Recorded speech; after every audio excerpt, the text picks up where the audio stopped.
Once again,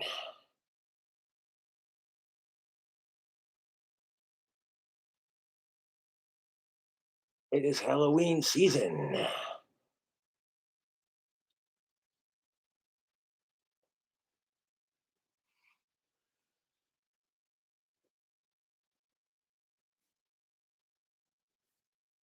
Shout out to the British fans and fuck sickos.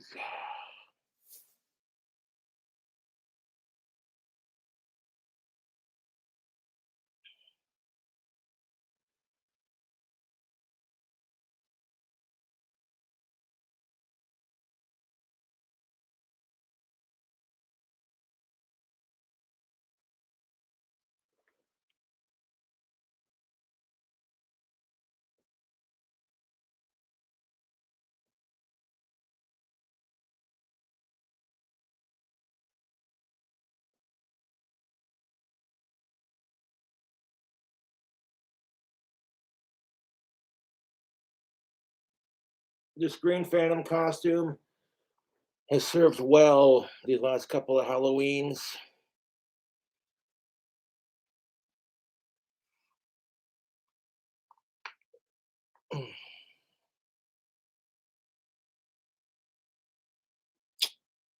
What up, GFS fangirl and punk rock? Yeah, this Green Phantom costume has served me well.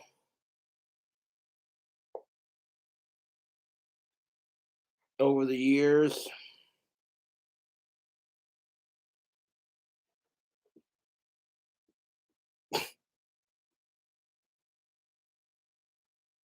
But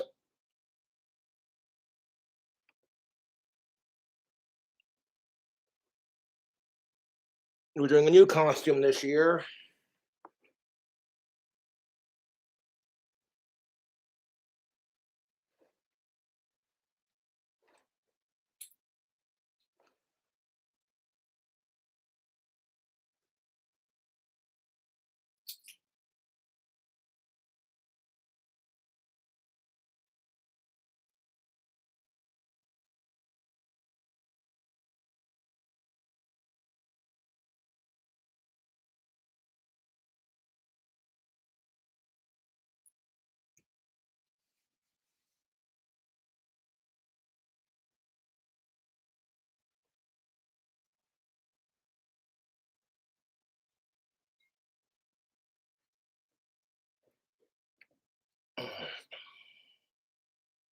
Happy Halloween, people.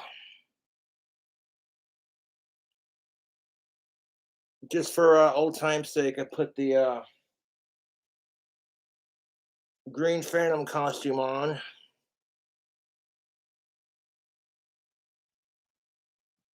Too hot in my apartment to wear that right now.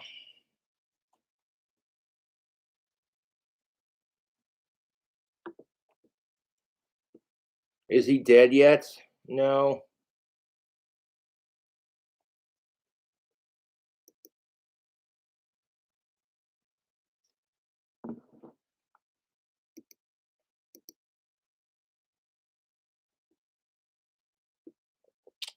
Halloween is Monday. Yes, this is a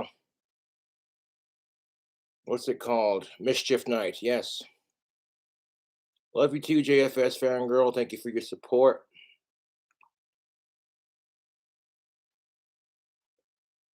Now, if you want a shout out, you know what to do. Donate Cash App, PayPal. Get some money saved up so tomorrow will be epic. What am I drinking on? Well, it's a screwdriver. It's a mixture of Jumex, strawberry banana, some Potters, and some OJ. I have a beer in the fridge for later if I get thirsty again. Almost 5 o'clock, YouTube. It's like 4:12 where I'm at.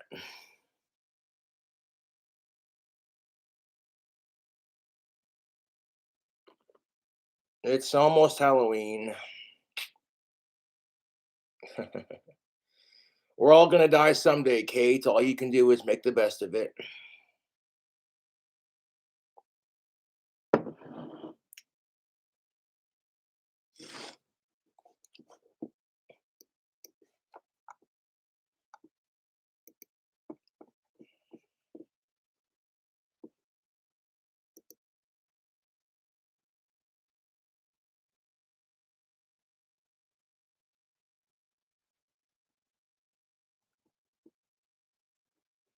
You should see what's popping off with Sydney Watson or Terrence Pop.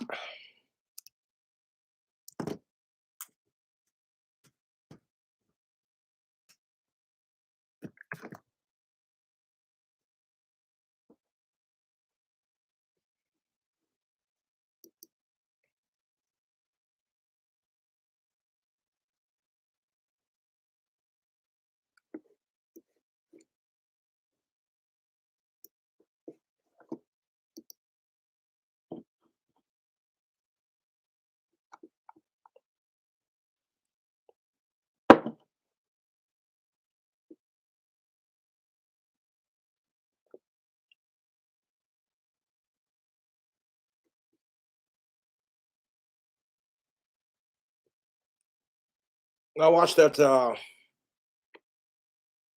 new Sydney Watson she made about 2 weeks ago.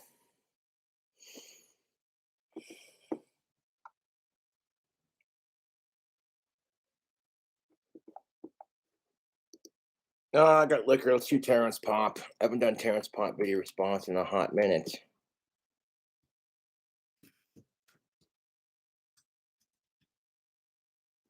Live from the lair. Winning.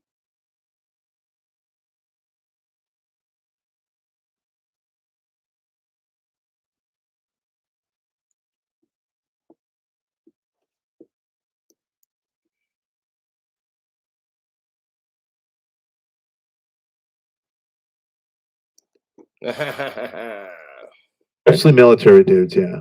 Nice. Yeah, because I didn't know this, but apparently, like, military installations are crazy fucking haunted. Who knew? Well, you know, death and destruction and things like that tend Yeah. to cause problems. Yeah, Don't know what would happen with the despair. YouTube feed there. All of a sudden, it just randomly crapped out and then went live again. Who knows? Who knows? I got a message like, "What's going on?" Well, if Things you were happen. watching this on UTech, you probably wouldn't be having these problems. Just saying. Yeah. So off camera here, I have a laptop. I'm trying to monitor the fucking chat. He's checking this stuff out. Yeah. So, Sandman, how you been, man? I mean, it's been over a year since we had you on the show. What have you got going on? Nothing much. Just trying to keep my channel going. You know, You know how that goes, gentlemen. It's Sunday fun day, mischief nights. Grab a screwdriver. Yeah.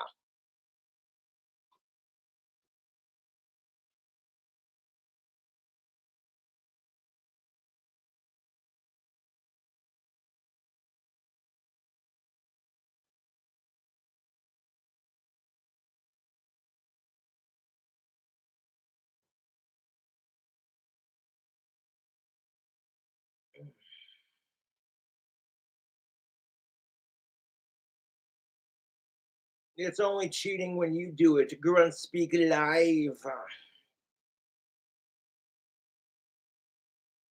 And tomorrow's Halloween, and then we have the holidays. Bleh. And you know what makes a great gift for the holidays for the men in your life? Tactical soap. Link description box below.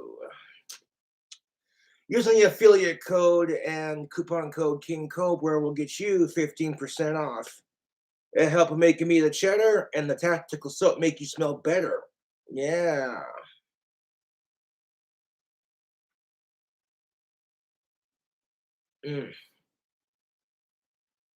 Screwdrivers are delicious.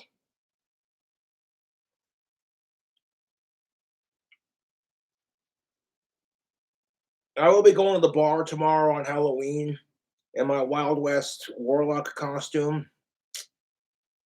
If I stream from the bar, I'm not going to say which one it is because my trolls are fucking assholes.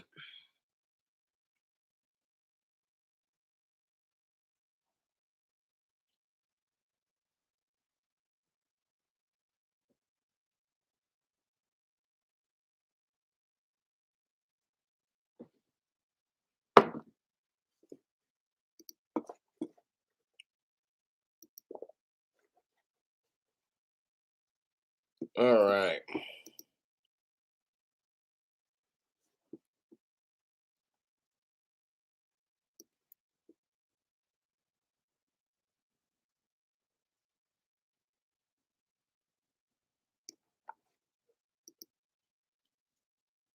How does this weird butterfly pillow help with snoring? Let's face it, snoring is a nightmare for you and your partner, but a major cause of snoring.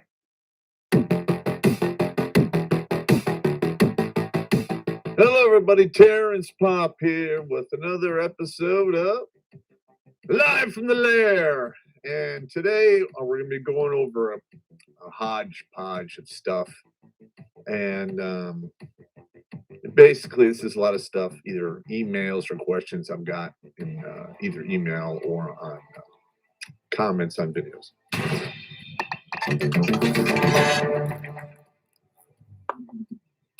Are you the kind of person who's run out of feelings to hurt? Yeah. Wah, wah, wah. Wah. Then we have the Redonkulous swag for you. And we have multiple locations where you can get it. Go to the Stream Elements store or Crypto Fashion and embrace your inner fat punisher. Because after all, There's a little bad pop in all of us, even your mother. shirts, stickers, mugs, and hats are on sale now. Your support helps keep us independent from big tech and keeps this life-saving train on the tracks. Yes. If you're unfamiliar with Terrence Pop, he's a MGTOW veteran who served our country. And him and Toxic Male go on YouTube and talk about dating, relationships, and women. I like Terrence Pop. He's a good dude. He's helping dudes from blowing their brains out. So yeah, fuck suicide. That's what drinking's for, right? Suicide solution. Even though that song was about Travis Bon Scott overdosing on alcohol and dying in a car of cold and all that. It's AC/DC. Really sad, to be honest. Yeah. Alcohol does take the edge off and does make you feel a little bit better, but it does not fix your problems, unfortunately. Well, unless you're thirsty, then.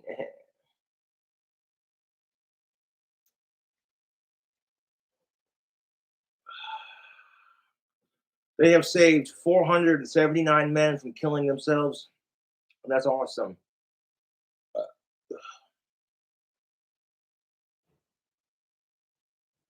Honestly, YouTube, fuck suicide.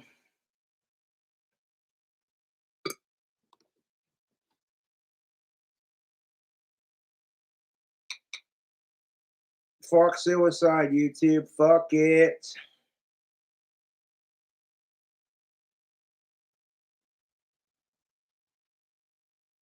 That's good drink. Hold on.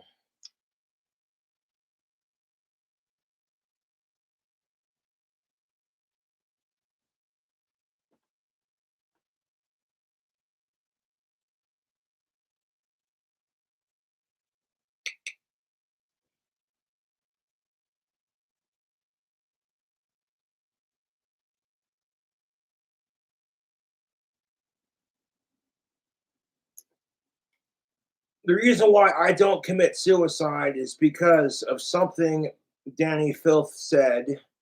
You shouldn't commit suicide. You'll never know what you'll miss out in life. Eating a hot dog or a warm winter's day. And I remember that interview, and it sticks with me to this day. And something that Ozzy Osbourne said in a recent interview, he was like, "Don't give up." You know what I'm saying? And it's endearing to see my idols reach out to their fans and be like, "Hey, man,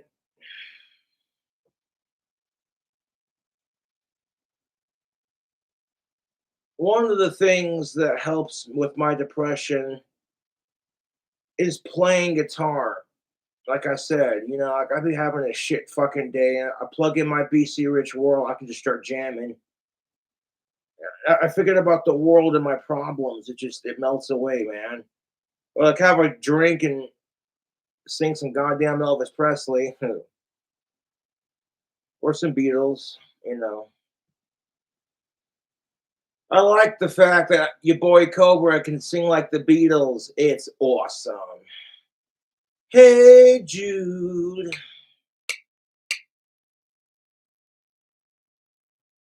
don't let me down. I'm in love for the first time. Don't you know it's gonna last forever?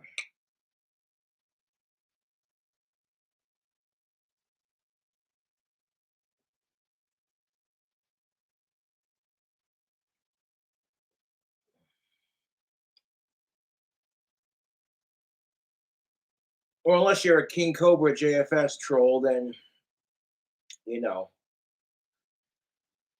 my trolls could kill themselves and I'd watch. I'd watch. I'd watch my YouTube trolls kill themselves. That'd be fucking hilarious to watch. Big old fat blunt in one hand, fucking jacking off my dick in the other. Like, let's go. I want to see the lights leave your fucking eyes.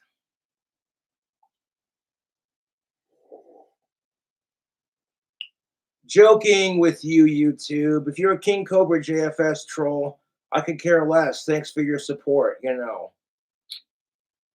You know you're famous when you got haters who are so dedicated to hating you. It's like, which bar is Cobra going to on Halloween so I can get him banned when he shows up? It'll be hilarious. And like, how sad is your fucking life, man?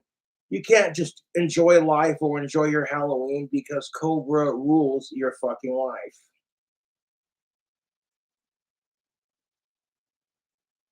Shit, by the time Ozzy Osbourne's age, if I live that long, fucking A, I hope I'm still making videos, drinking alcohol, smoking cigarettes, being a bad motherfucker. You know what I'm saying? Yeah.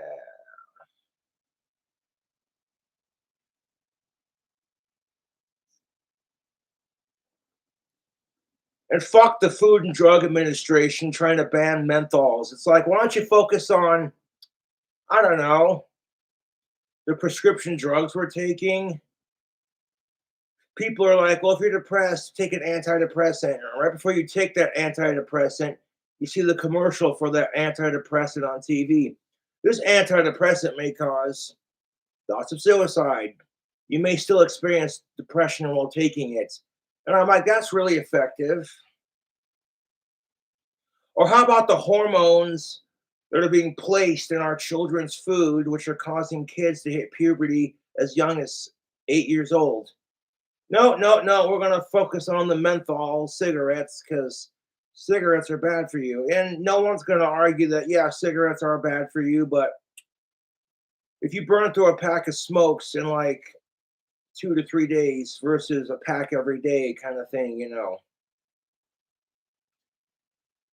That's kind of how I am with the cigarettes. Like, if I'm not stressed or if I'm not around other smokers, then I can burn through a pack in like 2, 3 days. And you know what I'm saying? Part of me does worry about the cigarettes because of my singing voice, you know. I have this amazing singing voice. I can sing like Johnny Cash, Elvis Presley, the Beatles, and I can even sing like the Backstreet Boys, even though I don't particularly care for their music. You know, I could shriek like Danny Filth. I could sing like Ozzy Osbourne. It's awesome. I love my singing voice.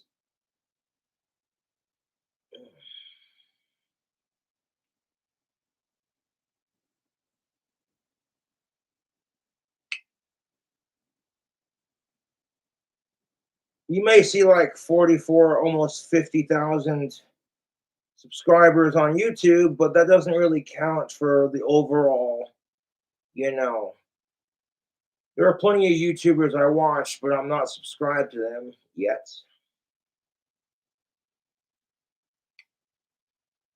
I love Tactical Soap, man. Scott Carr's a badass. He was going through a divorce with his wife. Right after they got done tucking in their kid to go to sleep and all that, she says, we need to have a talk. They go downstairs in their house and she just says flat out she wants a divorce. And I'm like, oh, dude, the D word. And Scott Carr was just like, man, he had a lot of fucking awesome jobs to keep him and his kids supported and afloat. But freaking, he was like, man, a lot of men are going through this crap where it's just like, dude. Women, you don't have to try that hard to get laid. All you got to do is show up and say yes. Even if you're a hairy wildebeest, there's a dude out there who will want to sleep with you, provided it's consenting. You know, men are the ones that have to buy the drinks, throw pickup lines, etc. Man, that Green Phantom costume is bitchin'.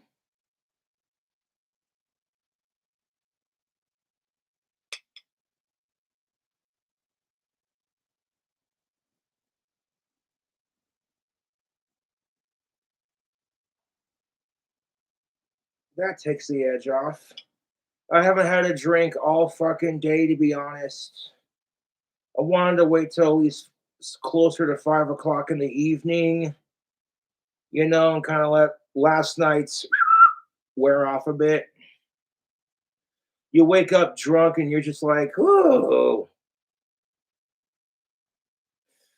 ah, shit.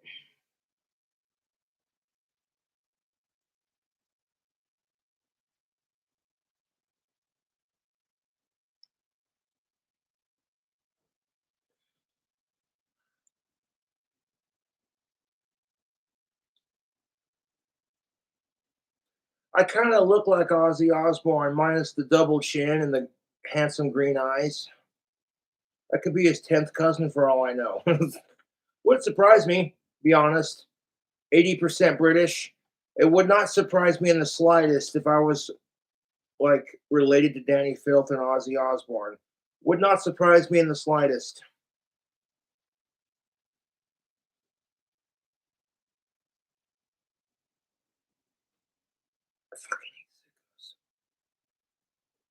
Bartender, my screwdriver is looking a little empty.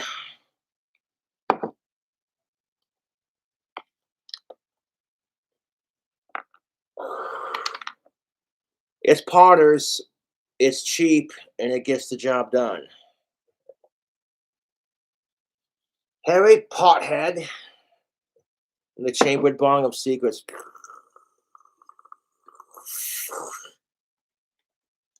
You can make a bong out of a pop bottle if you get like a good enough plastic.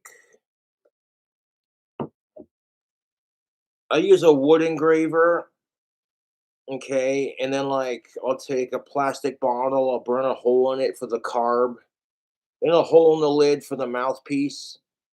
The trickiest part about making a homemade bong out of a pop bottle is the stem hole. All right, yeah,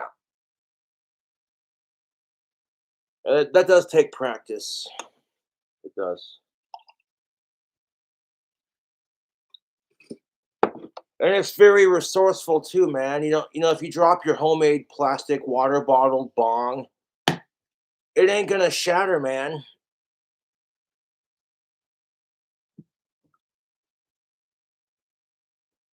Of course, now paraphernalia like that is totally legal here in town because we have legit marijuana dispensaries.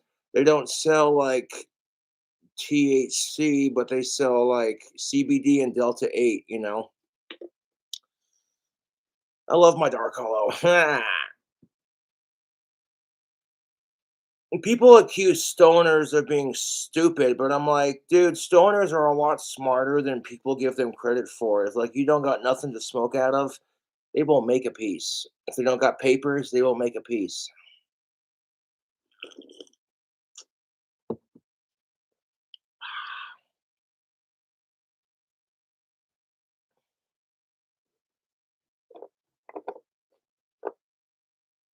And the moon rock, I love Forbidden Leaf. The other one we have too is I forget the name of it, but I like Forbidden Leaf. They were awesome little dispensary. Their moon rocks are the shit. I smoke marijuana because of my Asperger's, to be honest. I get so depressed about the state of the world we live in, just how fucking hypocritical, ass backwards, two-faced society is. And I'm powerless to change it. All I can do is speak up and be like, "Hey, no, could you not do that? Stop." Uh,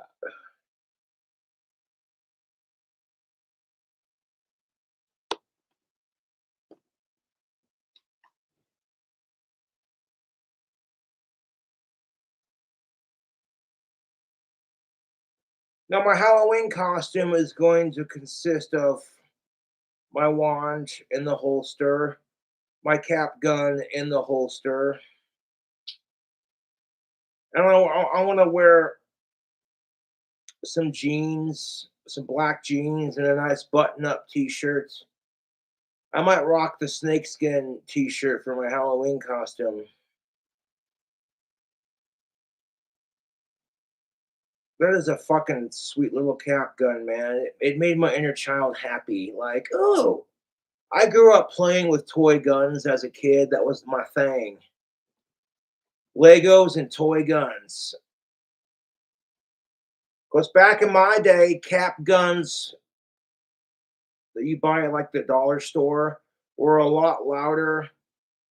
You know what I'm saying? Like these days, just for nostalgic purposes, I look up cap gun reviews on YouTube, and the caps are so quiet, you know. Yeah, I actually got in trouble as a kid squeezing off a cap gun near my sister's ear when I was a kid because it was that fucking loud. And my parents are like, "God damn it, Josh, you're gonna make your sister go deaf unless you want us to take that away," kind of thing, you know. These days, I understand why the caps and cap guns today are not as loud as they were in the 90s. It's because of all the fucking mass shootings we've had in our society. You know what I'm saying? Like caps for cap guns when I was a kid, you squeeze that fucker off. It literally sounded like a 22 going off, dude. You know, and you actually heard it like, pacha, you know what I'm saying? Things were so much simpler in the 90s, you know. I feel sorry for today's kids, man. They're growing up in such a confusing world.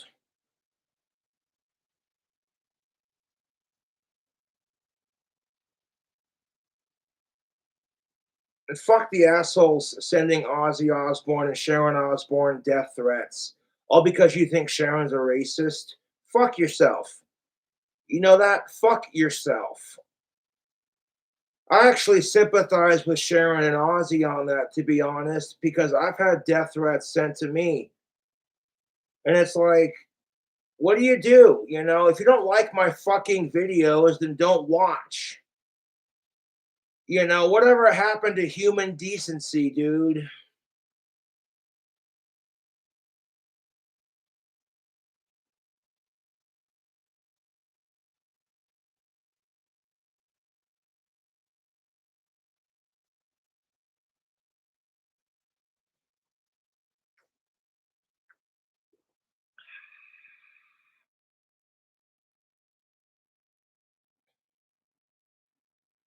I'm like, okay, if your beef is with Sharon, leave Ozzy the fuck out of it. They start going after Ozzy Osbourne because of the assumptions they have of his wife, Sharon. I'm like, that's no, no, no, fuck off, fuck off, fuck off.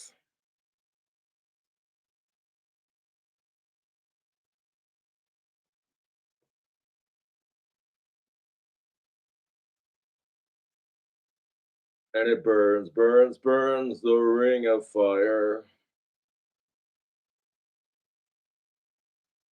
I love my Green Phantom costume. I've done it every year for Halloween for as long as I can remember. Ever since I lived at the Ada Apartments over down by Frosty's. And I like wearing it for Halloween. It's spooky. It's my two favorite colors. And that the mask I wear for the Halloween costume is just creepy as shit. I will acknowledge that. And it glows in the dark. Well, like this year, I want to try something different. I'm gonna be a Wild West warlock. Smash the like button if you want to see me in my Wild West costume. I have a what's it called?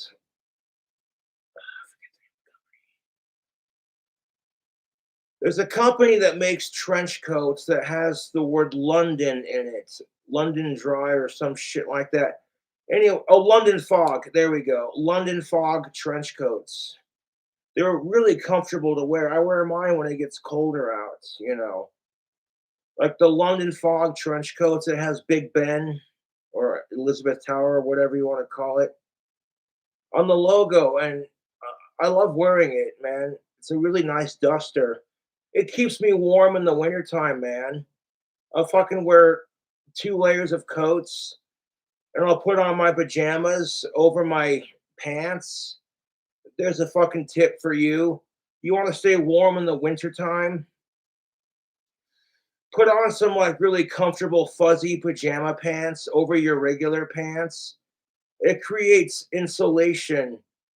There was an autistic person who died here in town because he wandered off from his home and they found him buried in the snow. That just shit makes me fucking sad, to be honest.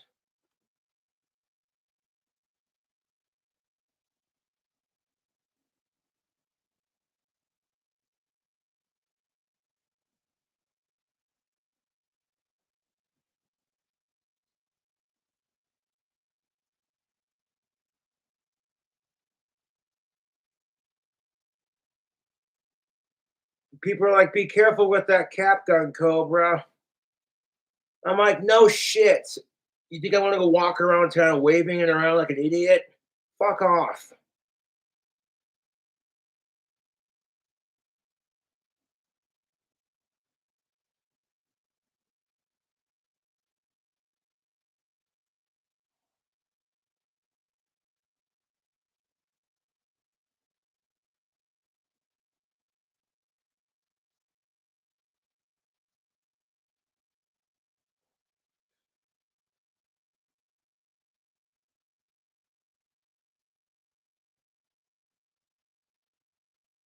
I have a good heart. I try to be a good person. You know, I have a heart of gold, but I'm also an asshole. Don't know how that works, but there you go. I wear my heart on my sleeve, and I try to see the good in everyone. And sometimes that's a curse, you know. People take advantage of your fucking kindness, YouTube, and it's honestly, it's disgusting. They see you, you know what I'm saying? This is why, like, if you're a friend of mine, you know what's up. Like, my friends have also gone through similar experiences. I have a small handful of friends that I hang with here in town, and that's just fine. I'd rather have a couple of really close friends than a shit ton of acquaintances. Like, oh, this is so and so. They do the thing and the thing over here. And it's just like, cool. Excuse me. I'm very proud of Satan's Bell. There's actually a song on there that allows you to summon the devil himself, you know. I took the Lord's Prayer played backwards, which is supposed to allegedly summon my buddy Satan, and freaking put it into the song. I think it's on the song Cobra Strike. Really clever lyrics on my end, writing that song. The final bell is striking like cobras biting.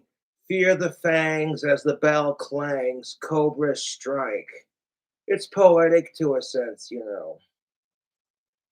Bell Tower Bashing's an awesome song, yeah, because you can like the opening, you visually hear it. This giant church bell fucking smashing someone's skull as it swings the other way around, you know.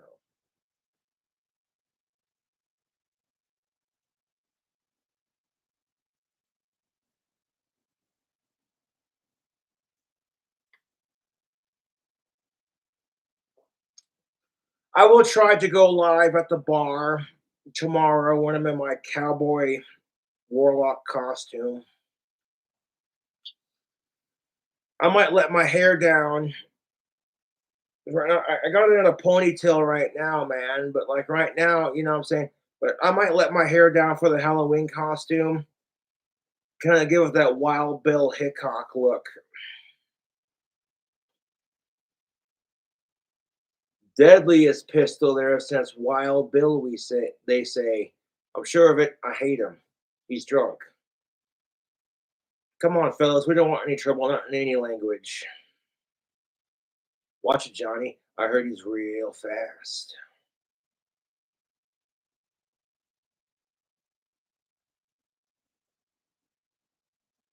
Shay Wan. I've held an actual 6-shooter before. I guess it depends on the cartridge. But my people want me to see do some like Doc Holliday gunslinging with that cat pistol, and it's like little heavy to be doing that, bud. But I do enjoy it. It will make a nice accessory to my Halloween costume this year. Joanne from gunsofold.com is an awesome gal. And yeah, it's where I got my cap gun. Even though I'm out of caps, to be honest, it doesn't matter. Because my costume's still going to kick ass. It's a resourceful costume because I'm taking what I normally wear every day, and it's like, yeah. I'm gonna throw on my lucky jeans. I got a pair of black Wranglers that have bleach stains going up and down the legs. You've seen it. And it's got two big ass cobras right here on either side of my inner thigh here. And the rest of it's just skulls going down, you know. I tried to bleach stain my jeans with cobras and skulls. It didn't work out. I ended up creating like freaking big ass stains. So I'm like, fuck it. I took some green spray paint and I was like, you know what I'm saying?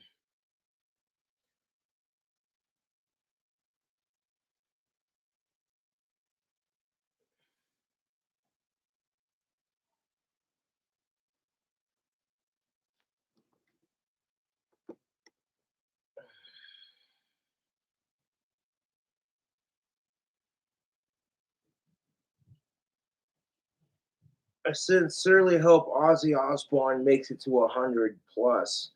That would be insane, wouldn't it? Could you imagine a 115-year-old Ozzy Osbourne? That'd be fucking insane, dude. I'd be like, yeah, one of the coolest motherfuckers around.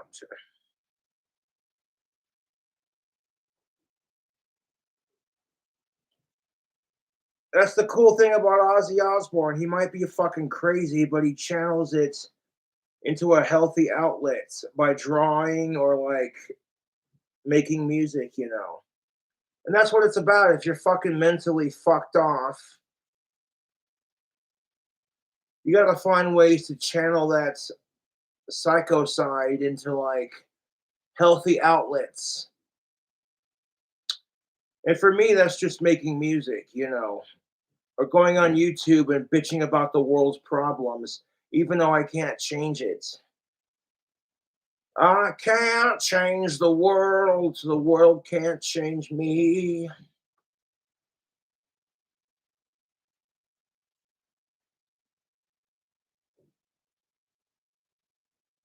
Ozzy Osbourne could outlive my ass, and I would be cool with it, be honest.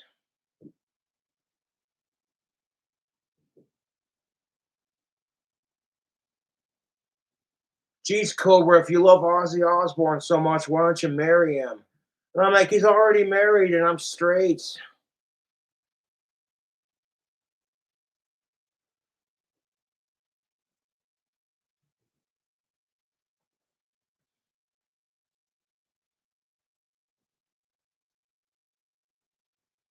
One of these days, my music's really gonna take off, and you'll wait and see. I love Satan's Bell. That just beautiful fucking album, dude. It was pretty much the predecessor to Hell's Advocate.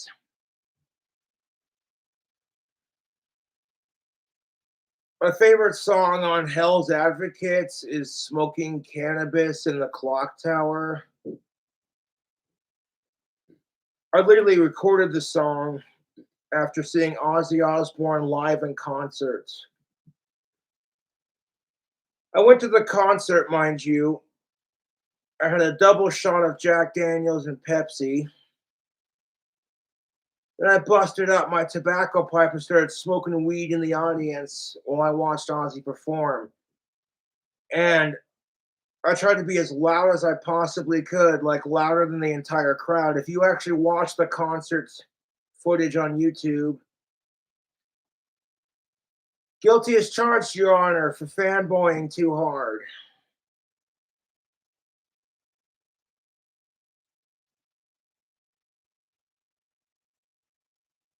And the ushers were like, he's pushing it. I wanted to tell the ushers to fuck off. There are people in front of me smoking pot, and you could smell it in the air. And I'm like, dude, it's the Prince of fucking Darkness on stage. Okay, oh my God, dude. If you ever get the chance to see Ozzy perform in concert, it is awesome. People always complain to me. They're like, I feel so old. And I tell them to shut the fuck up. Because I'm like, you know what? Ozzy Osbourne's 73 and still kicking. Age is only a state of mind, my dude.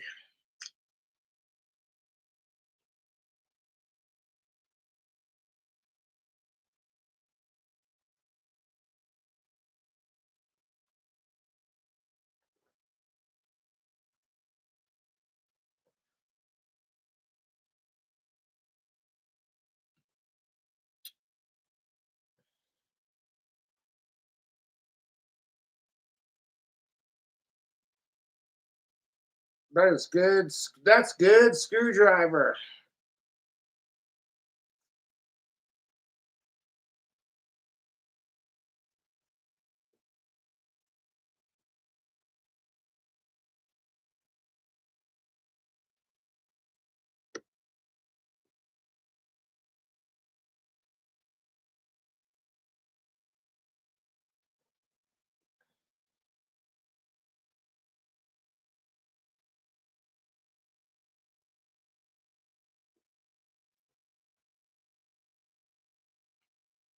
You would take time out of your day to send hate mail to someone.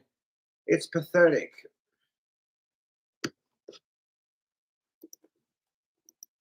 Links are in the meat gazer box. All right, now we had one of the fans send a short video of soldiers. I was either they're Russian soldiers, I think they were, or Ukrainian. It's hard for me to tell the difference. And they were doing basically the walking firing drills with the AK, doing mag changes. So mainly this exercise is done to try to train your, how shall we say, your technique in changing the magazines smoothly under fire. The mags just would not come out easily. The guy was kicking it, wrenching on it to change. Jesus Christ. You're telling me that these AK-47s, the magazine was stuck? Bro, that is a default. I've shot AK-47s. They're fun to shoot. You know, you get the big old banana clip and you're just like, you know what I'm saying? I love shooting guns. They're incredibly fun to shoot. You go out to the range. You got your own plinking range and it's just, you know what I'm saying? Fire off a couple rounds, the smell of gunpowder as it bruises your shoulder a bit, like, you know what I'm saying?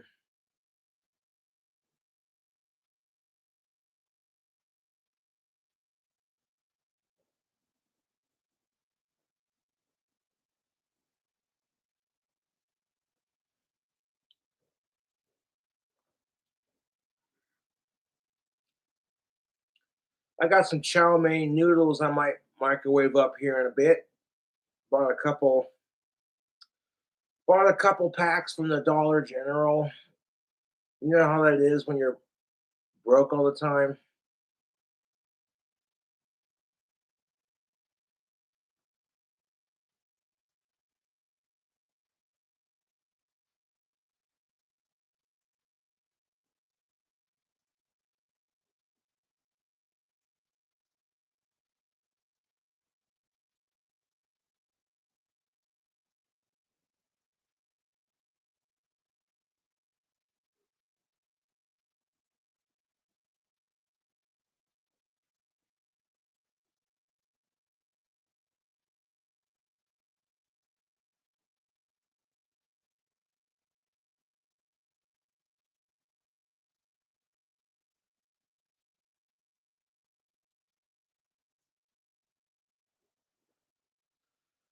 And if you're going to like crap on me on the subreddit,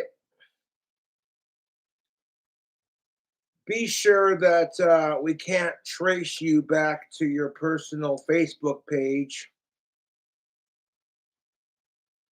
My trolls have left a paper trail on that subreddit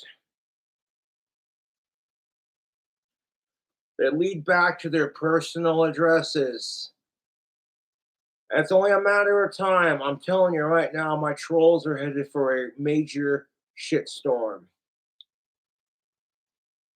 The amount of harassment I have received at the hands of my YouTube trolls, honestly, I would not wish that upon anyone unless they truly deserved it, you know.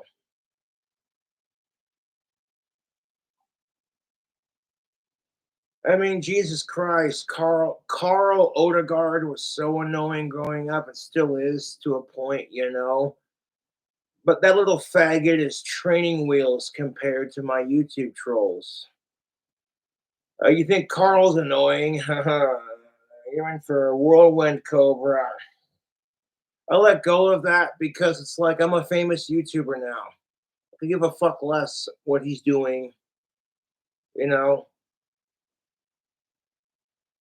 His dad would bully the fuck out of him, and his mom was dying of cancer. So to a point, you kind of felt bad for him, but at the same time, it disappeared real quickly when you realized how fucking annoying he was. Good lord.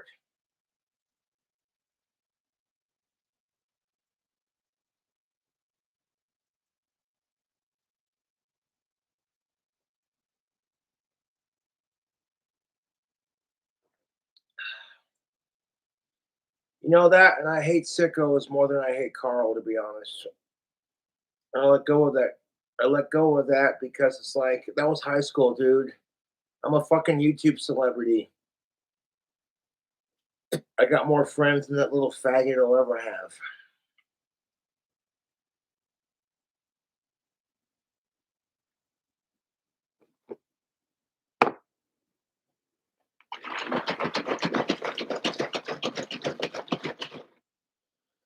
You know, my dad told me in high school too. He was like, "Don't tell anyone I told you this, but Carl's dad bullies him."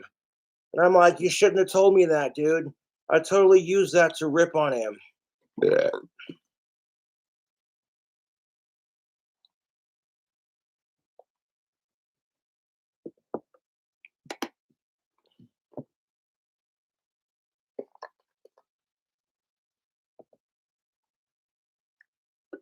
And some part of me realizes that because I bullied Carl in high school, that this is me getting bullied by my YouTube trolls is somehow some kind of just karma. But I hate my asshole trolls more than I hate Carl, so it don't matter.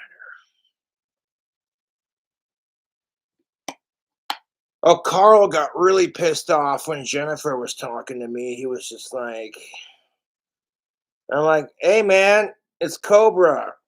Chicks dig me. Even if they don't like immediately show it.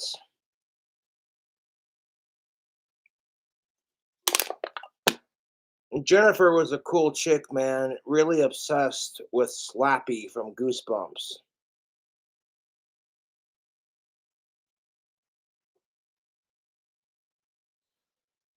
She might be special needs, but there ain't nothing wrong with that. Special needs people are the shiznits.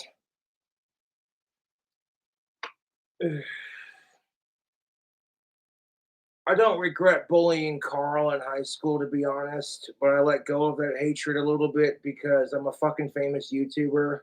I can hate on my trolls, and I'm content with that.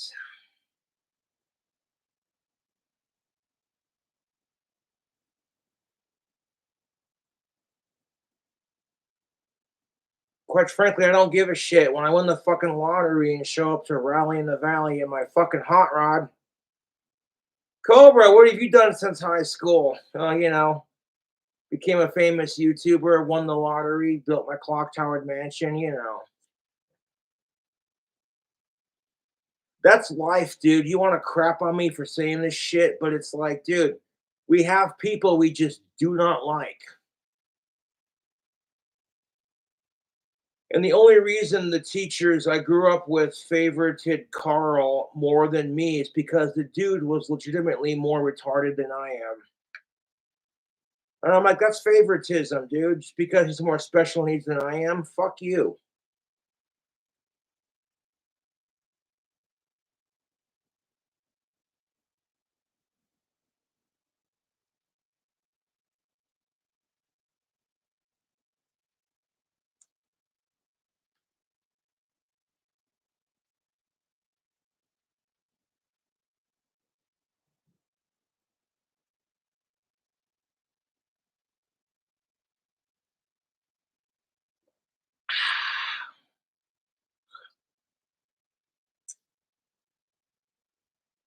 That's the stuff.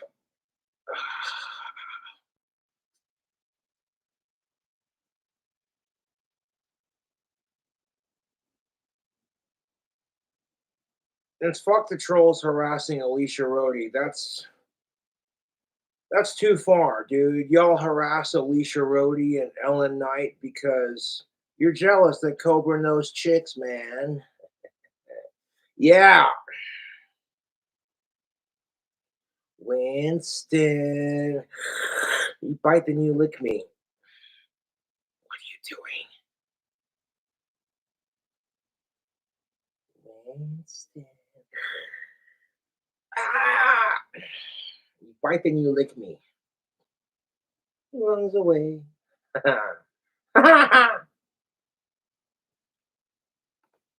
Like, y'all are just mad fucking jealous because Cobra went to high school with some really hot chicks.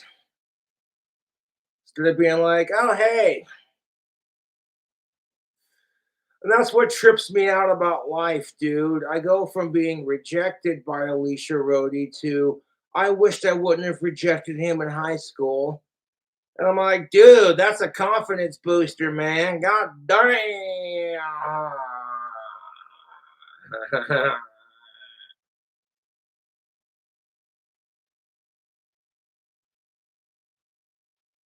Hey, and you're only saying that because I'm more popular than you on social media. I can't imagine why Cobra is so popular on social media. It couldn't be because of the wacky drink combos or the fact I'm not afraid to be myself or like the crazy cooking videos where I put pork brains on a goddamn bacon cheeseburger for Halloween. Like, what's Cobra? I remember that Halloween. That was a good Halloween, too, man. I sat there and I fucked with my Ouija board in a haunted cemetery, smoked a cigarette and drank a beer in the cemetery, and then I left, made sure there were no butts on the ground, that kind of thing. When you go to a cemetery, you have to show the utmost respect because you don't want to piss off the dead. You just don't want to do that. While we're on the subject of Halloween,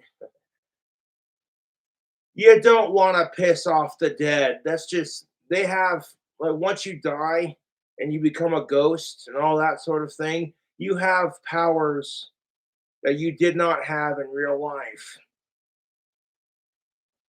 And if we're talking supernatural, I've had some ghostly encounters. I've seen poltergeist activity. It's fucking badass. You know what I'm saying? So, yeah, And Highland Cemetery is so beautifully kept. It's a beautiful cemetery, it really is. But it's super haunted. Yeah, YouTube. Cheers to Mary, the banshee who haunts Highland Cemetery.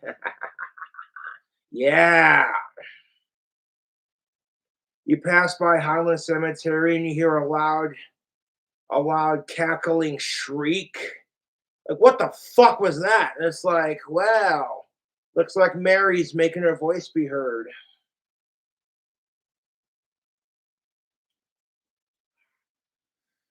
I remember that Halloween because I summoned Zozo through my Ouija board so Mary could have someone to play with. Yeah. And I was pretty successful at it because as soon as I got done filming my video, I saw a demonic shadow dart between the tombstones.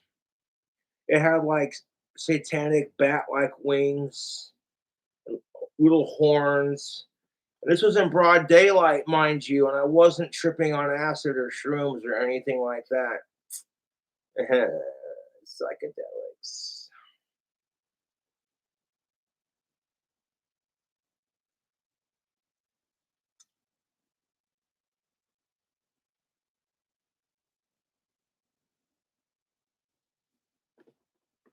Would I recommend trying to summon a demon in a haunted cemetery? Only if you can spiritually handle it and you're not afraid of shit following you home. That was back when I lived in my old apartment on the basement level. And I would see shit walk by my window, dude. Shit you not. I've seen spirit because I fuck with my Ouija board in Highland Cemetery. It's a beautiful cemetery, mind you, but that's beside the point. Hashtag respect the dead. You know. Oh my god, Cobra, you're so goth. Smoking cigarettes in a cemetery and fucking with Ouija boards. Oh my god, Cobra's so goth, I can't handle it.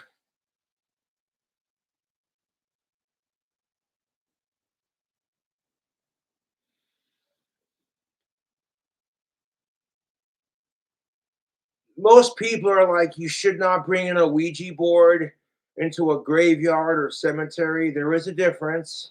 Graveyards are basically cemeteries that are a part of churchyards, kind of thing.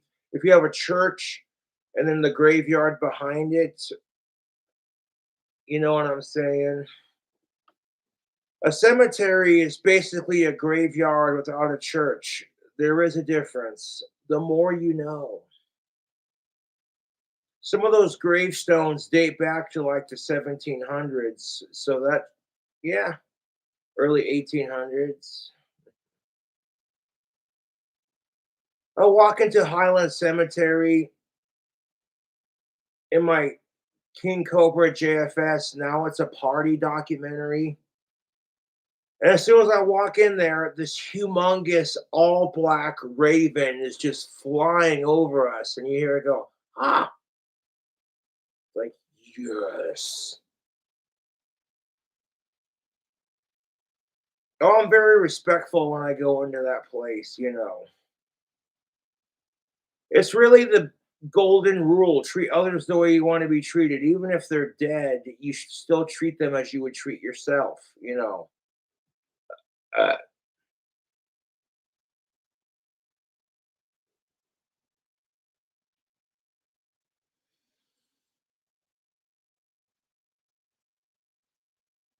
Ghosts love me, man. I'm super sensitive to spirits and all that.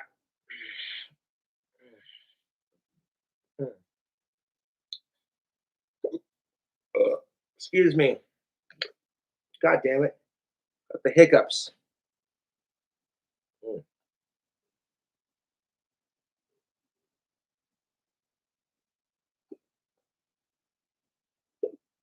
mm.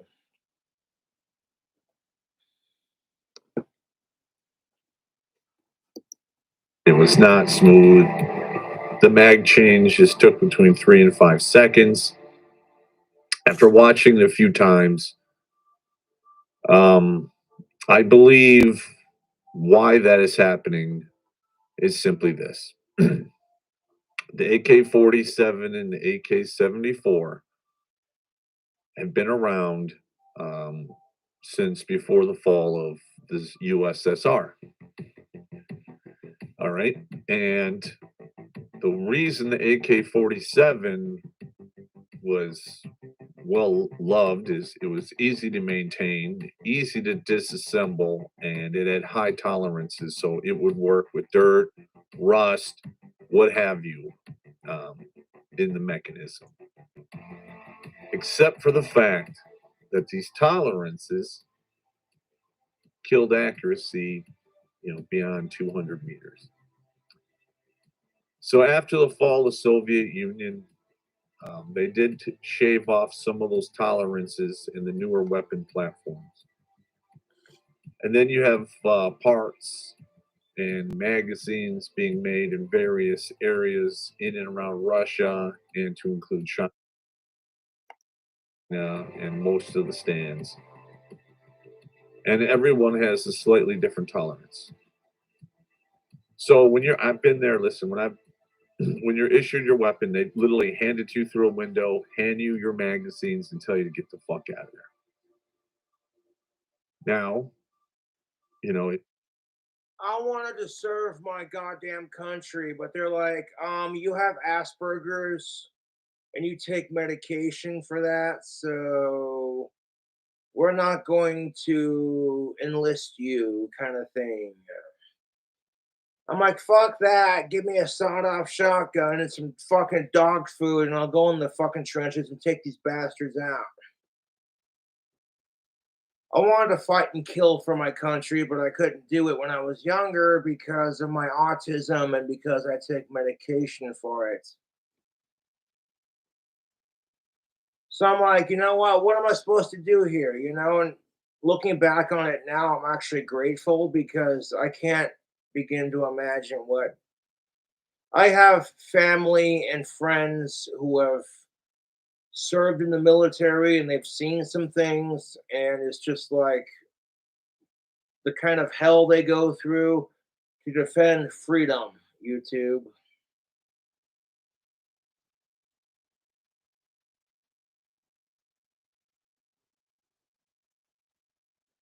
Give me a sawed off double barrel shotgun and some fucking goddamn dog food. I'll fucking take these bastards out.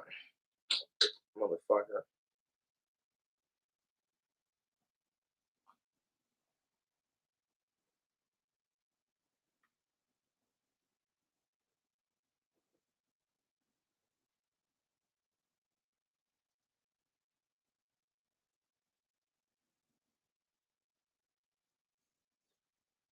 So these days,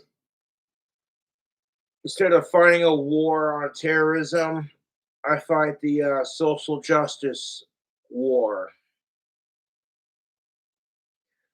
which can be hard mentally speaking because of all these fucking retarded ass idiots who call themselves woke, but they're fucking more retarded than the assholes who are unwoke, and it's just like.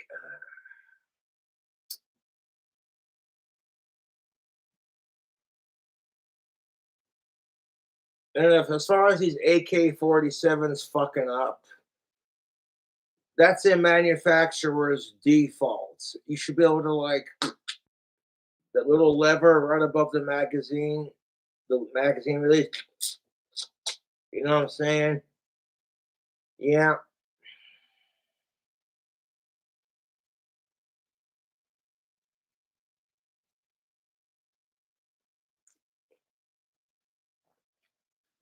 I've shot AR-15s. I've shot AK-47s out on the range. They're fun to shoot.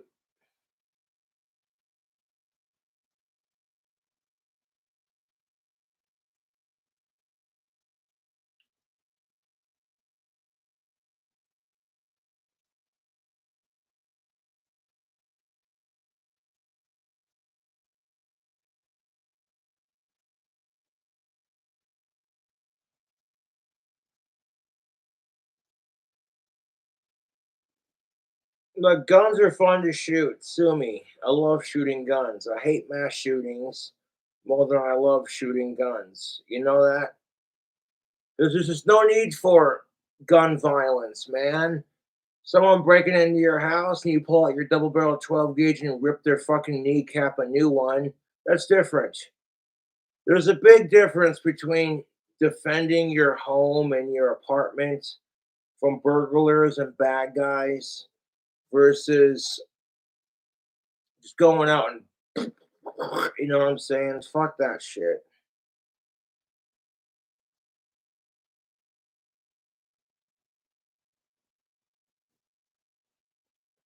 I fucking hate mass shootings, man. More than I love Ozzy Osbourne. There's just no need for it. Ozzy Osbourne's Dreamer. When will all this anger, hate, and bigotry be gone? Without each other's help, there ain't no hope for us.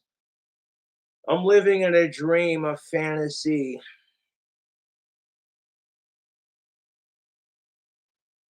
I would sacrifice my fucking goddamn clock tower dream house to fucking end sickos and mass shootings and all the problems in our world, dude.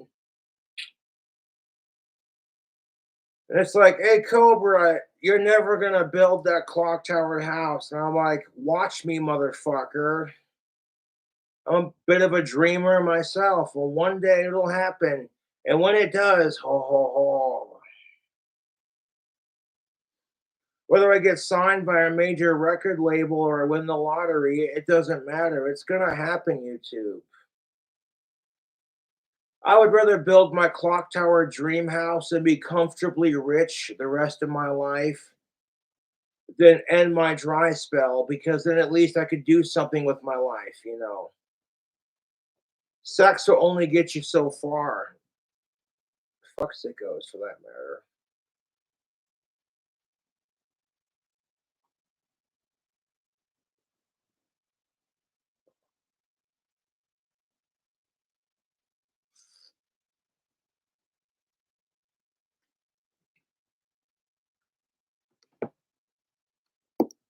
If you got a bunch of magazines that were pre-USSR and after USSR, you're going to have that problem with magazines not being able to rock and lock into the weapon. In those cases, you're going to need a file to file down contact points and so forth on the magazine so they will fit in your AK. And don't you dare drop those magazines. When you're done, you put them in one of your cargo pockets to use later if you survive that engagement. Exactly. That's just common fucking sense. If you're in a war zone, guns are going off, explosions. You know what I'm saying? You want to save those magazines. That's just basic 101, dude.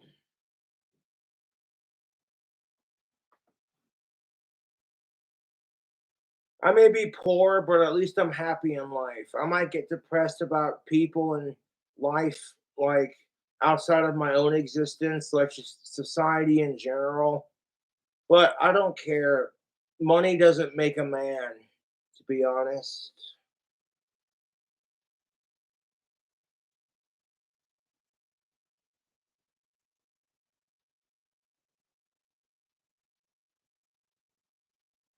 Started off the stream wearing my green phantom costume. Like that wasn't creepy as shit. Not at all.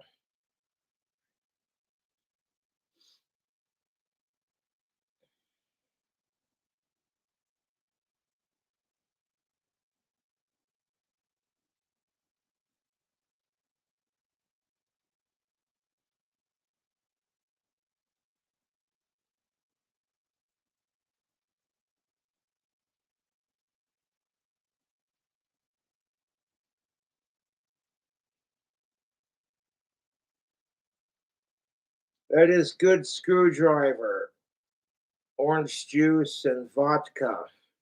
Mm. Yummies for the tummies. Here in Wyoming, we have AK-47s, AR-15s, etc. Only we don't have like a Russian variant, but we have the Sega AK-47, which is the United States variant. You know what I'm saying? Just as good, in my opinion.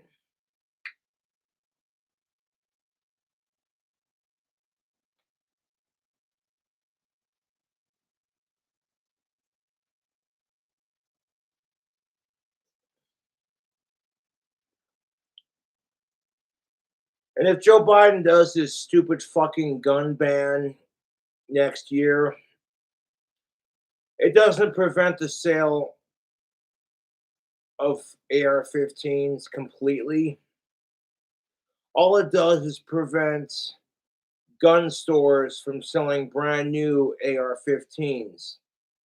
If you're an American citizen and that gun ban passes and you want to sell your AR-15, you can sell it to a responsible gun owner and jack up the price because, oh, hey, they don't sell these anymore. So, you know.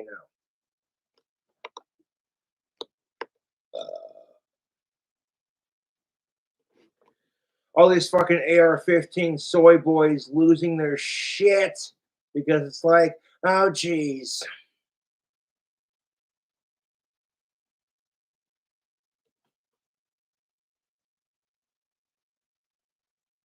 It's like, Jack Osborne's got a couple of assault rifles to protect his children and his wife. And rightfully so. It's the American way,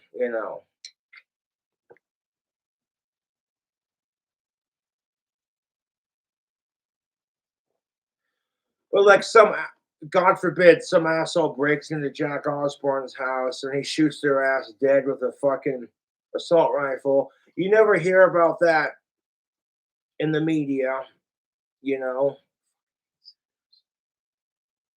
It's always, what I'm saying, these fucking white assholes with their AR-15s. That's what you hear about. The media deliberately chooses to, when it comes to like mass shootings, they don't want to talk about the assholes who are defending their homes from attackers. They're talking about the assholes who just go out and start killing people because they feel like it. And I'm like, that's fucked, dude. If you have that itch, play some Grand Theft Auto and keep it in the video game. For fuck's sake.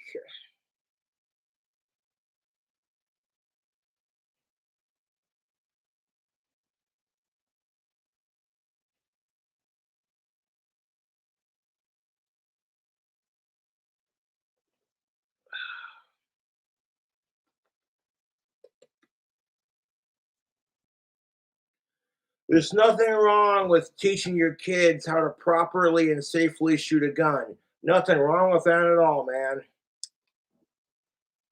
I fully encourage it.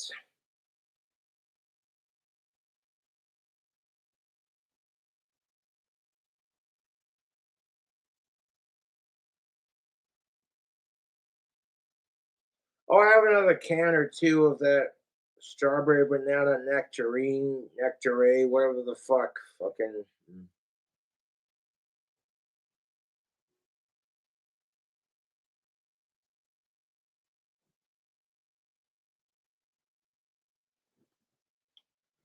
And what if I told you that was deliberate? The reason why CNN and Fox News only cover gun violence when it's a mass shooting and not when some random civilian is defending their home from a rapist and a burglar kind of thing.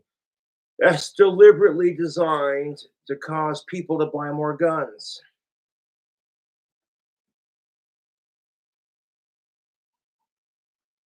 Because you got some random couple who's thinking about starting a family. You got some random couple who's like, they're thinking about starting a family. Then they're watching CNN or Fox News, and it's just like, oh geez, another mass shooting. What do they do? Like anyone else, they're sitting there going, I'm so tired of it.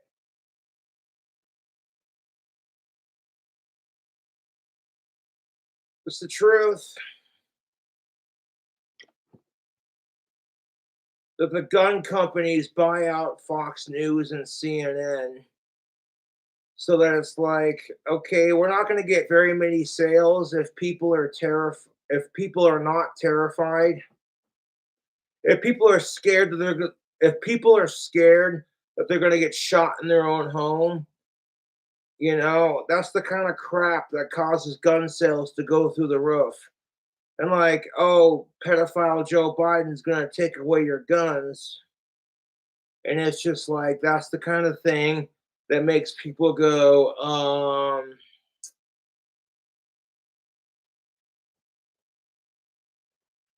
even if Joe Biden's not a pedophile, the whole child sniffing thing is a bit weird.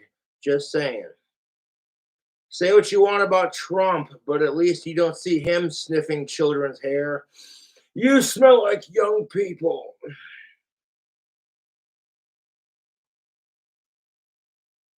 No, I'm not accusing the president of being a pedophile. You know what I'm saying? A lot of people like to throw that around. Like, oh my God, Joe Biden's a blah, blah, blah, blah, blah, blah, blah. And it's like, where's your proof, man? You got to have concrete evidence. I hate pedophiles, and people call me one all the time because I hate them because my trolls have no lives. So I'm like, where's your fucking proof? The child hair sniffing thing's a bit weird, yes, but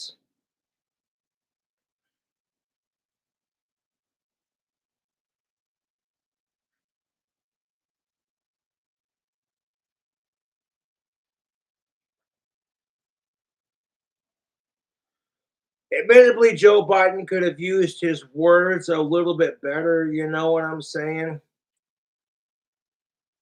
If you're grandfather like and you like kids sitting on your lap, that just sounds a little weird, doesn't it? You know what I'm saying? Like, nope. That's the thing of it, though. I sat on my grandparents' laps when I was a kid, and it was nothing sexual. It was just, you know what I'm saying? But like in today's hypersensitive society, it's like, oh, geez, Bill Burr said it best. You can't even look at kids or talk to them and make them laugh without some asshole being like, oh, get the fuck away from my kid, you sick bastard. You know what I'm saying? That's the innocence of our society gone. Back in the day, you could make a kid laugh. You blow a wet raspberry on your hand, like, like, oh, I farted. And then the kid laughs their ass off. You can't do that in today's society. You know, like back in the day, you could do a fart joke, a nasty fart joke, and it made kids laugh, and nobody looked at you like, ugh.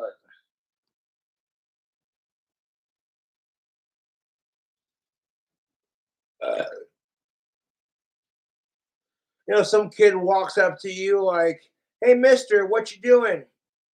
Smoking a cigarette, dealing with life's bullshit, and you're like, "Get that thing the fuck away from me." Hands are up here. Hey, get the fuck away from me. Ugh. That's the innocence of our society gone. That's the sad truth of it.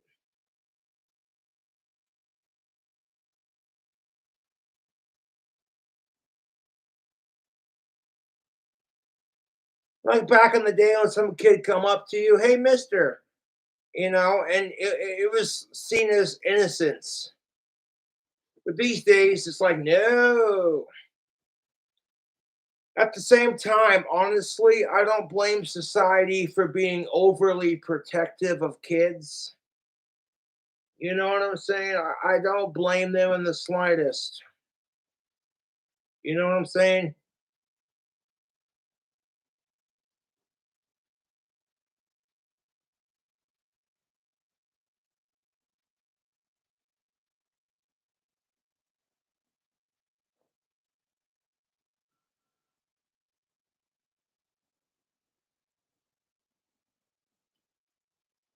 The innocence is gone, YouTube. Because just because it's an AK-47 magazine does not mean it's going to fit into your AK-47. All right? It's just a huge clusterfuck. All right, the next one here, a guy asked me, what would I recommend? The Mini 14 or the AR-15? Well, for all intensive purposes, those two platforms are virtually identical. The only difference is the older Mini 14s do not have. Now look what we got here, YouTube. Oh shit.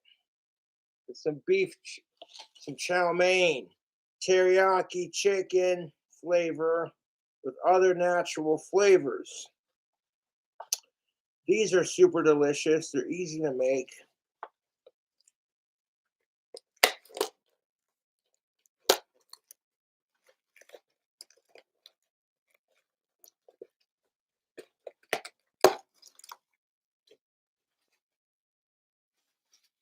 I'll take care of that.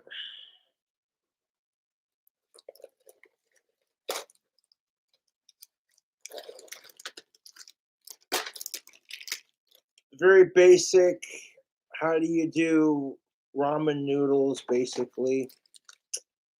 We're going to save the sauce packets for after I microwave it.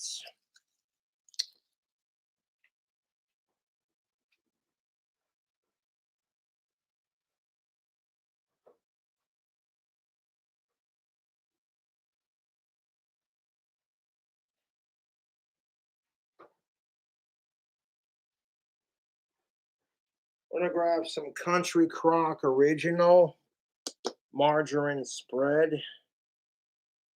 And we'll throw a little dollop on top, just like that. We're going to fill it up with water, microwave it for 3 minutes and 34 seconds. And then we're going to add some other stuff to it to make it super tasty. So you're taking your boring old basic microwave noodles and making them tasty. And the sauce packet by itself, delicious, but you know what I'm saying? Cobra food hack shit. Hold up.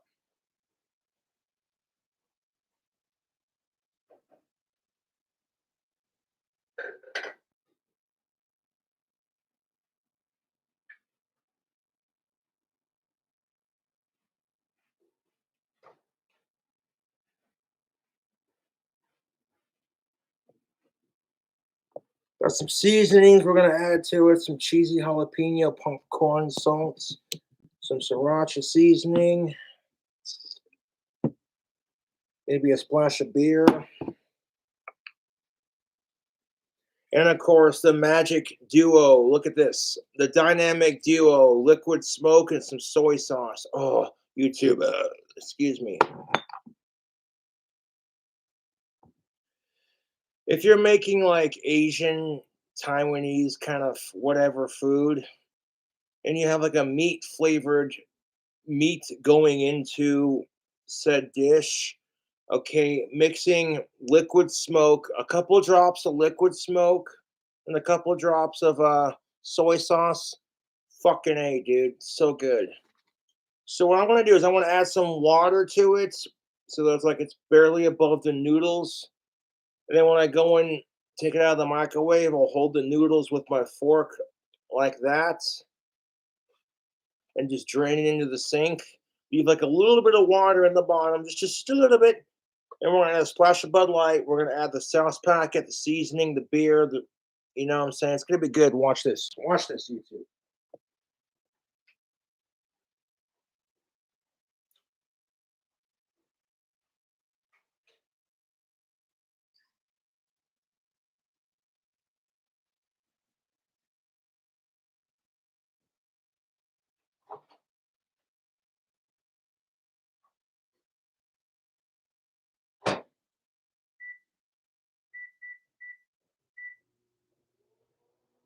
So So for 3 minutes and 34 seconds, we're gonna microwave those noodles.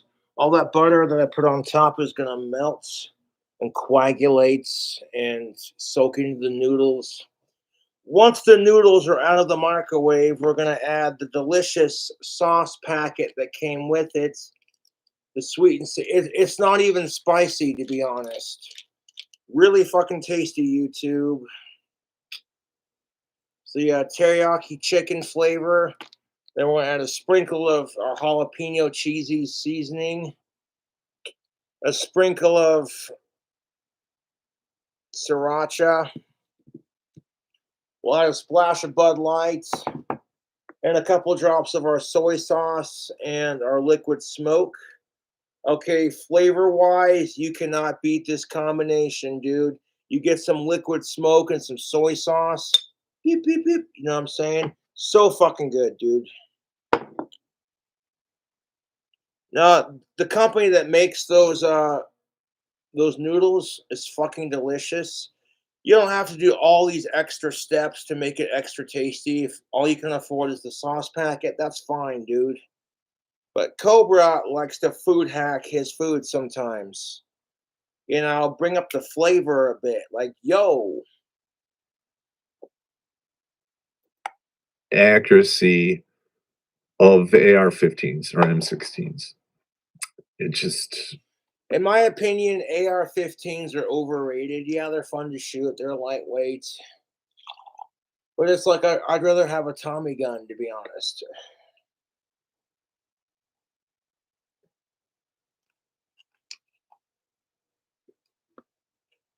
That's all she wrote.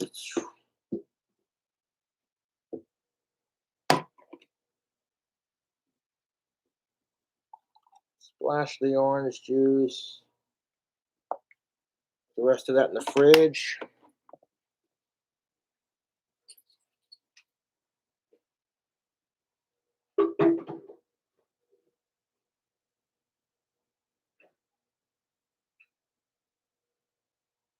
Got a minute and 8 on the noodles.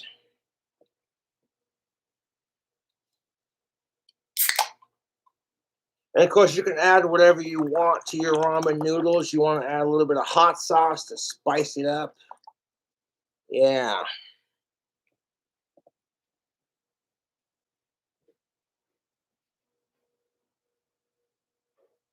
I gotta take a piss.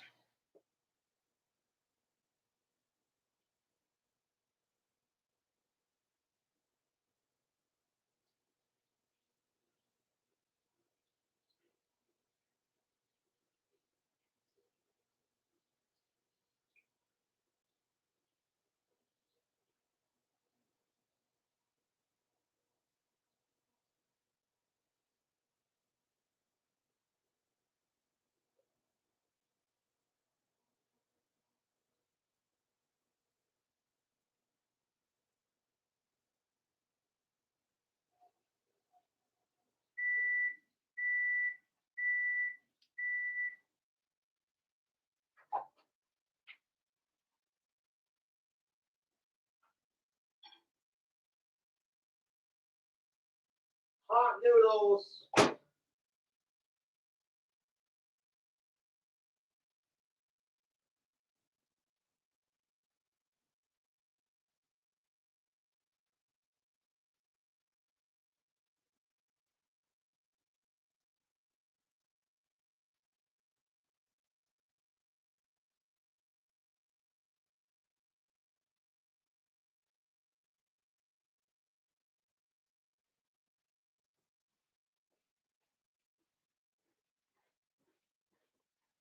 Now we have our noodles, our fresh chow mein noodles. Oh, look at that steam action, YouTube.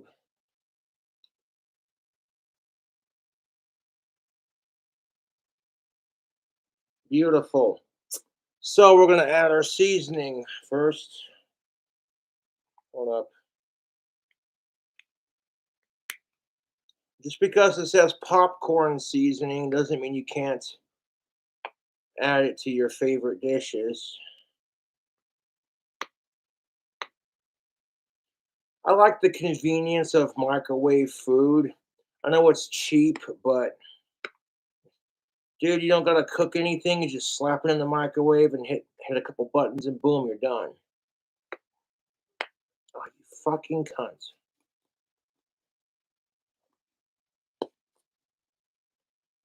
Come on.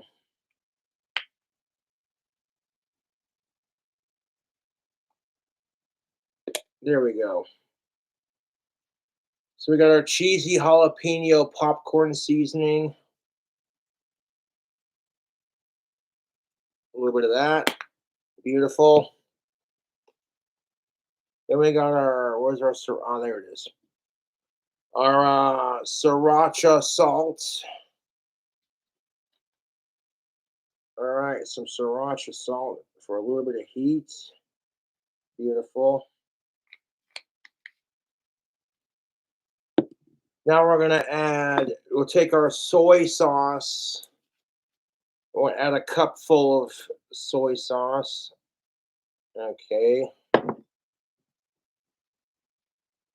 Zoop. Pour it on there just like that. And we're gonna take our liquid smoke.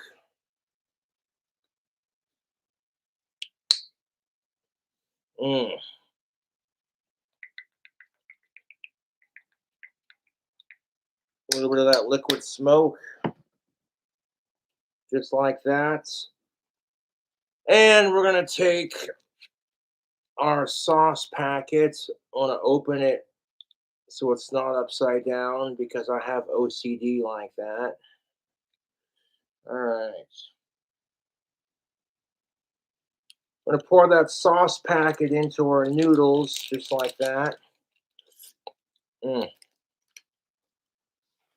That teriyaki chicken flavor is fucking delicious. If you're not into spicy, it's actually pretty good. It doesn't have spices to it. I'm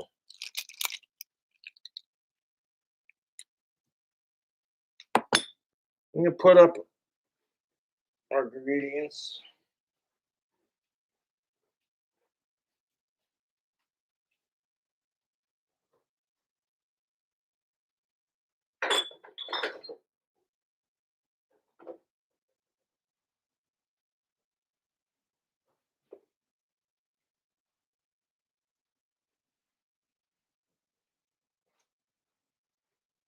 Now, before we mix it around, we're gonna add a splash of Bud Light to our noodles. Oh, that's the stuff. Okay, a little bit more. Perfect, perfect amount. Okay, now I want to take it.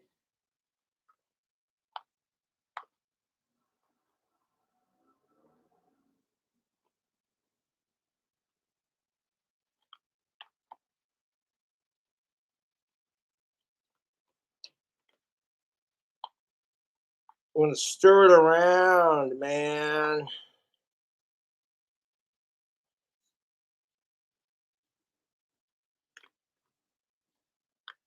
Stir that bitch around town, man. Be like, yeah.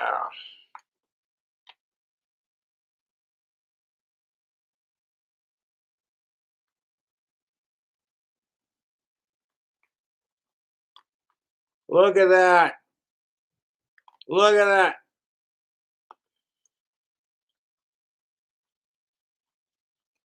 Stir those noodles around. Mixing all the seasoning, the sauces. And now you have a delicious noodle with beer broth. Easy as pie, YouTube. Teriyaki chicken romaine.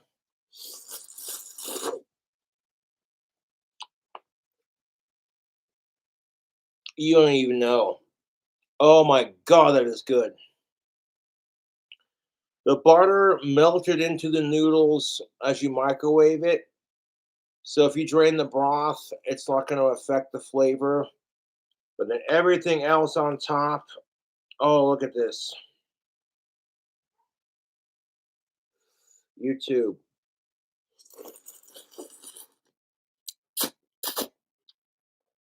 A little mischief night food hack. This company makes bomb-ass microwave noodles. I'm part of the microwave generation, man. As a kid, I grew up in the 90s. You know what I'm saying? You literally put a hot pocket on a plate, microwave it, easy as piss.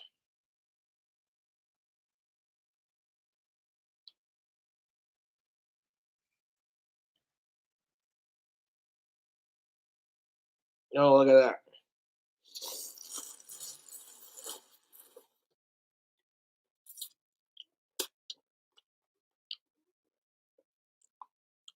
These teriyaki chicken chow mein noodles are delicious.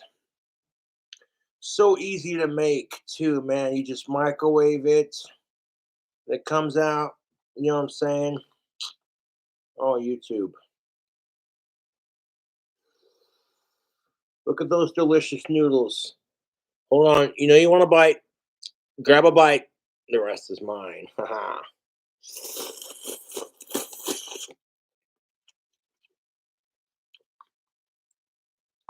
Dude, adding liquid smoke to soy sauce.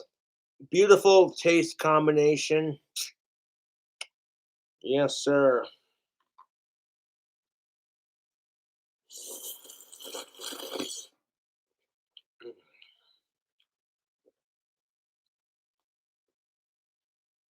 Now we got some broth in the bottom of our pan, a little tray here, but that's all right. That's just all right. Now, if you have not added liquid smoke and soy sauce to your chow mein noodles, you don't know what you're missing out on, dude. That flavor combination of the liquid smoke.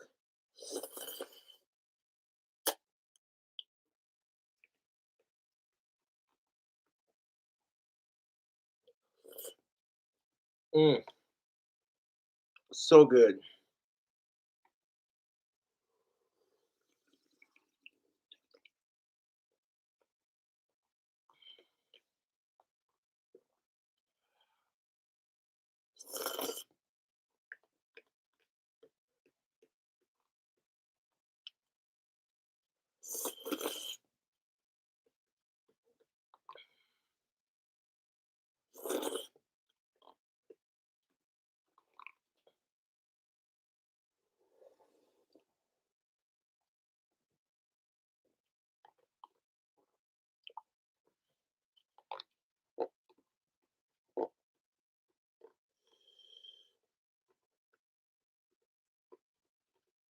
And I like the sriracha and jalapeno cheesy seasoning.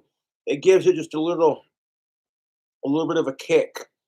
That liquid smoke and that soy sauce complements the chicken.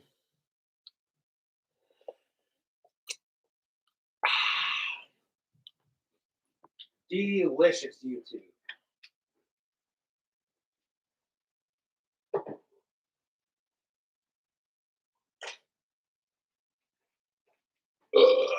Ugh.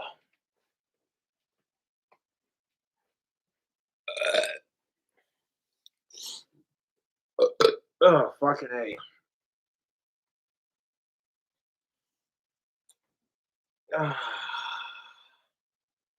And the cool thing about those, the thing that I just ate, is they're super cheap, YouTube. You're paying less than $2, less than $2 for something to eat and stuff into your face. So the price points, yeah. And if you got some extra ingredients, you can fuck around and make it your own. And that was exquisite, YouTube. So there you go. You got a live food hack on the old YouTube channel. Like Cobra, anything crazy planned for Halloween? You're like, not really.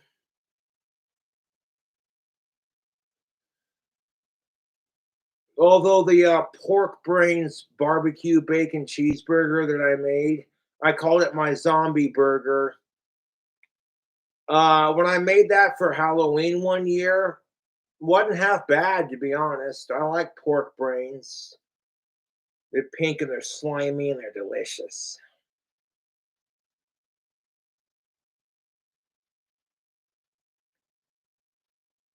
Oh yeah. So not nearly as crazy as, some of my other recipes, like the fiery fish pizza. That was fucking ridiculous. I like fish, I like spicy food, but that was just too much, dude. I took one bite of that fiery fish pizza and I'm like, ah, why do I do this for YouTube?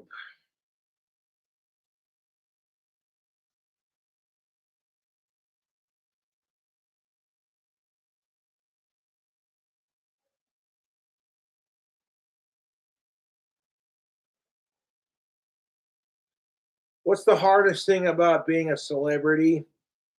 The trolls, the haters. You can't please everyone, so don't even try. Some of the shit that trolls have said in my comments, I just block, delete, and ignore it.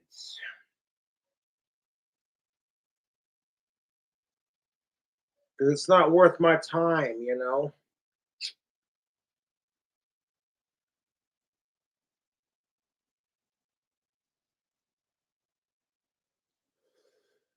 If you don't want to add like all the extra seasoning to it, if all you got time for is you microwave your noodles, and you pour on the sauce packet and stir it around after draining the water. Cool beans, that works too. But that's how I food hacked my chow mein noodles. Mm. And honestly, quite delicious. Like Flavor Town, dude.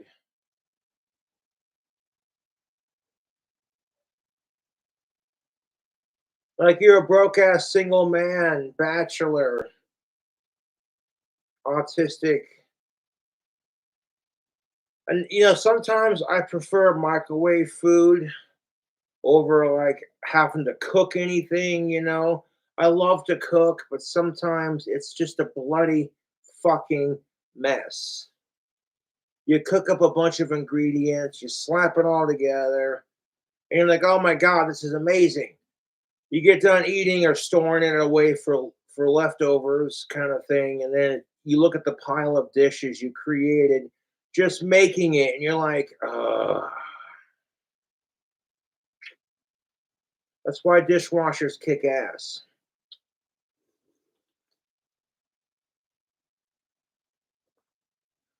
That liquid smoke with the soy sauce and then the chicken chow mein sauce. Nice compliment, dude. Flavors on that were beautiful. If you want to food hack your ramen noodles, that's definitely how you do it. And people have seen me do all kinds of crazy shit with ramen noodles. Take a big old handful of shredded cheese and mix it into your ramen noodles. Oh, yeah, it's delicious.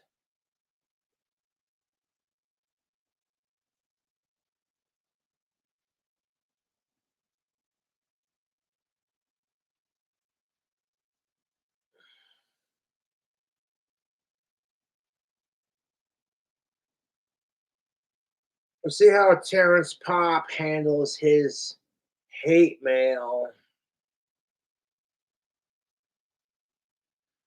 I would have done the last Terrence Pop video I was about to respond to, but it's just like, oh great, more gender relations crap. I have a couple of my so-called fans who are like, Cobra, we're sick and tired of you bitching about gender relations on your YouTube channel. And I'm over here like, yeah, well, I'm sick and tired of gender relations being shitty. Fuck my dry spell.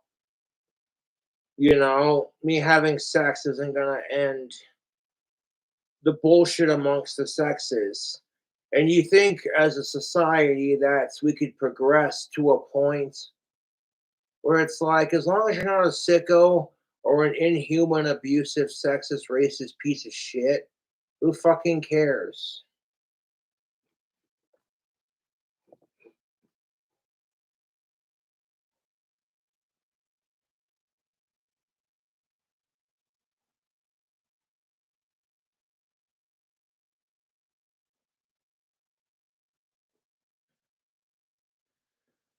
Oh, Flavor Town, you don't even know.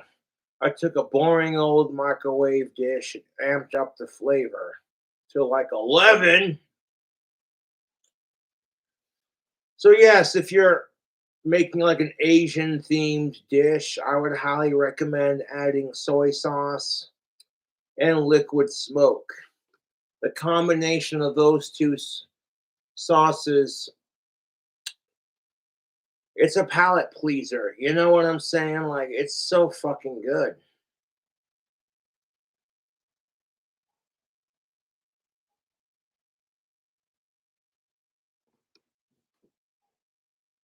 You don't gotta be Chef Gordon Ramsay to make food delicious, mind you. You just gotta have a knowledge of what works together and how your palate works.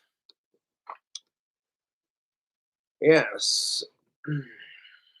But like I said, mixing liquid smoke with soy sauce, it's a great way to add flavor to your food. It's like, ooh, they're just delightful. What is that?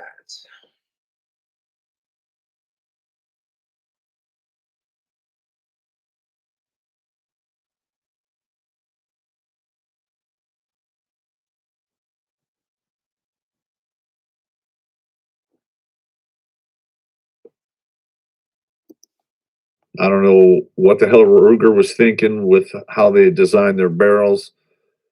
And the older ones, they were prone to do a lot of barrel whip, meaning you would always get one or two rounds out of a 5 round group that were thrown outside the circle for whatever reason.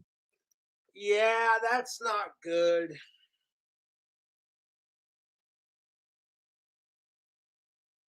Going back to this Terrence Pop bitch, yeah.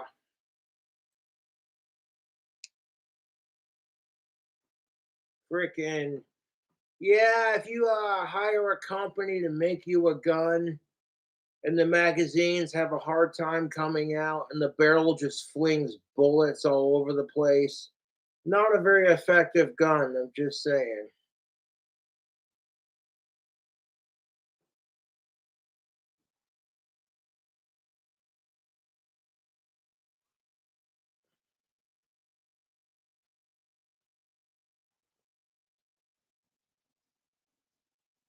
Not a very effective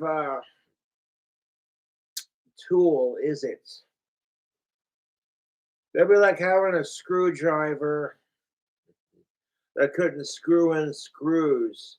You'd be like,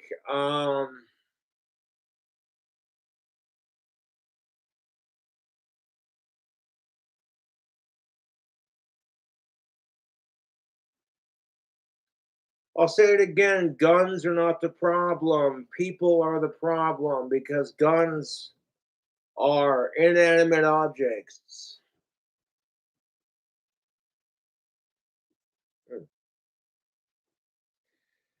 Guns do not operate or function or do anything unless you, the human, pick it up and fuck with it. Like my double barrel shotgun's not gonna move until I pick it up.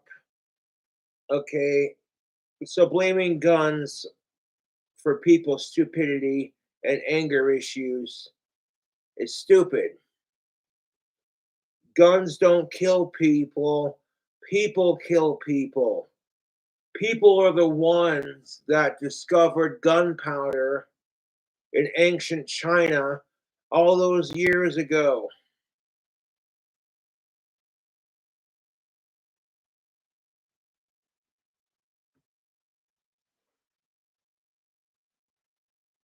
But sounds like the Russians are having some troubles with their AK-47s.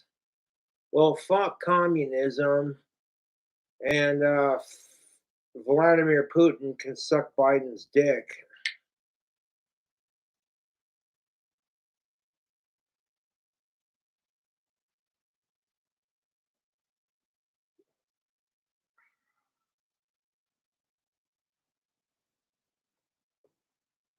I'm supposed to be scared of the Russians.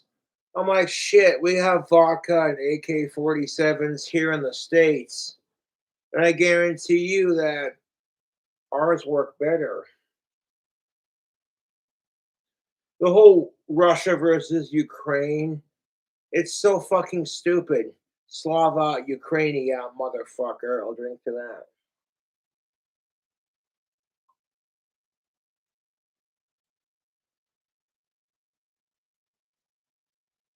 Let me ask Vladimir Putin this.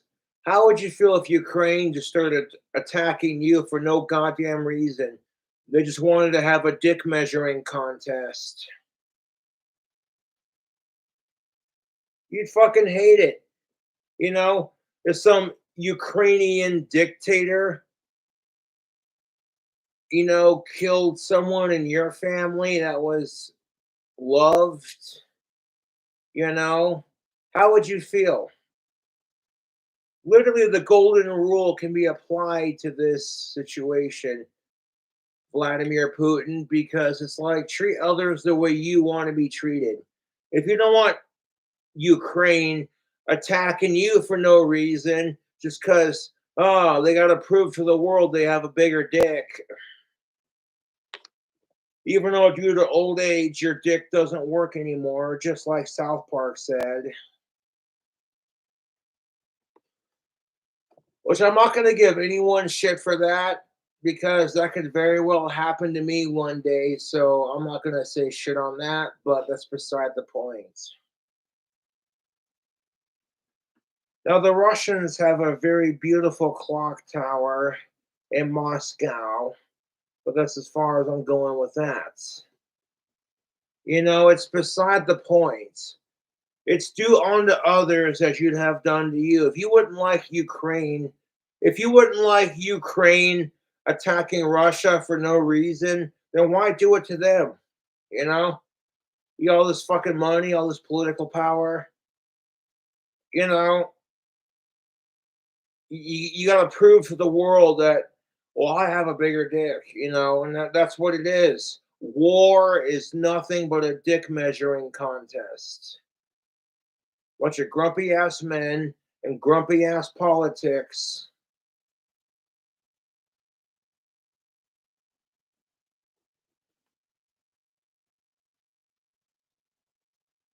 They're like, okay, cool, your dick's bigger. What do that's not going to prove anything. Like, nobody wants to see it. I got a nice cock. You don't see me flashing it to the world like, hey, here's Cobra in his birthday suit.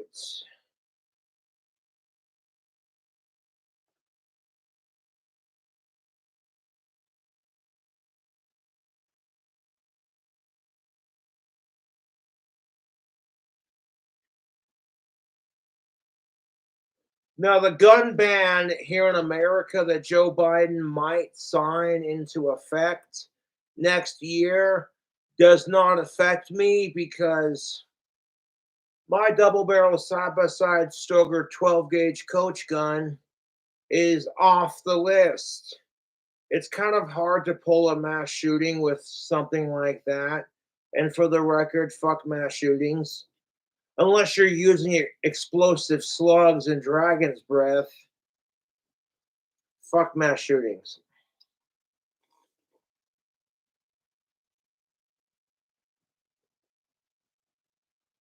Like the people who have semi-automatic shotguns, they use them for duck hunting and home defense.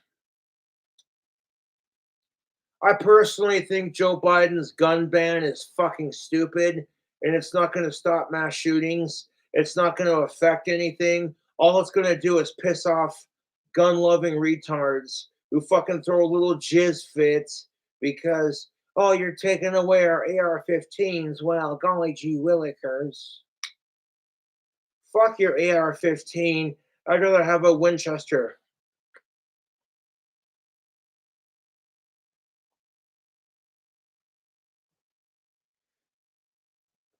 This is what happens when people break the rules. You lose privileges. You know what I'm saying? You want to get pissed off that Joe Biden's taking away our guns? How about you get pissed off at the assholes who are pulling the mass shootings?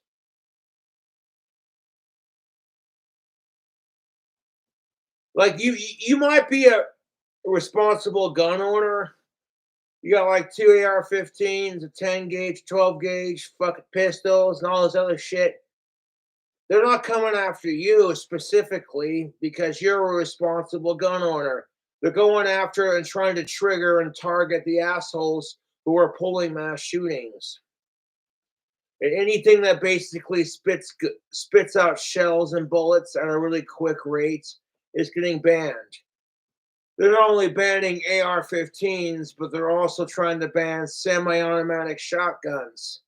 Like, hey. I love shotguns, man. Leave that. I don't have the political power that Joe Biden has. So I'm like, you know what? Fuck it. If he bans the guns, I'm not going to say shit. I'm going to be like, it is what it is. If I want a fucking Mossberg Shockwave 12 gauge, I'll buy it from a private seller, I guess. Fucking stupid.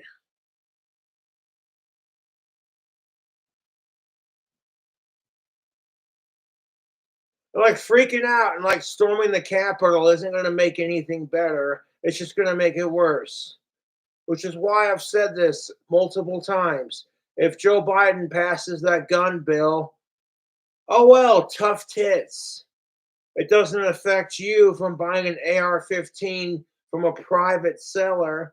It just means that if you can walk into like Sportsman's, you can't buy an AR-15 brand new. All the AR-15s that are being sold right now are going to be grandfathered in. So it really, the gun ban doesn't do shit. The fucking gun ban does not do shit.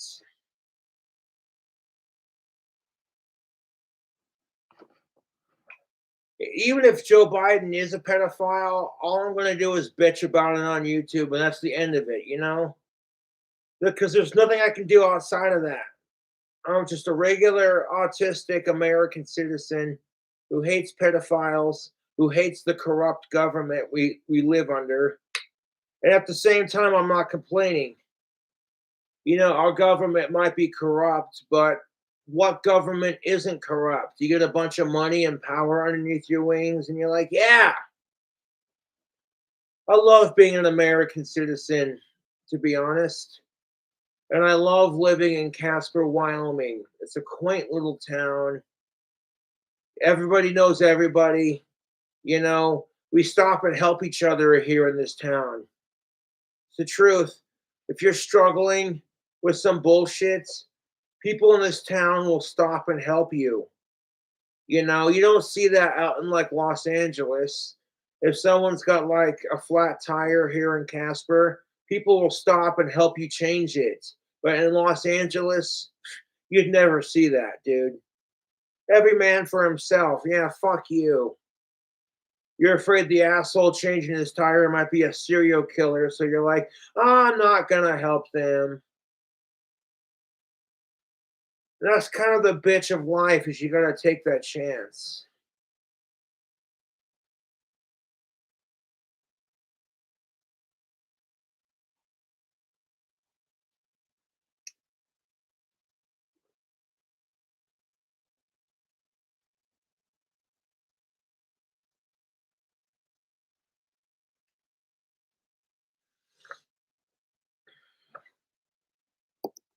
You don't really get that with the AR-15s and AR-16s with 55 grain ammo. You will get that sometimes with 62 grain ammo if you have a 1 in 8 twist, but that shit goes away with a 1 in 7 twist. That's why the service rifles for the 223 have a 1 in 7 twist. Now, the advantage of the AR-15 is you can change those magazines very, very fast.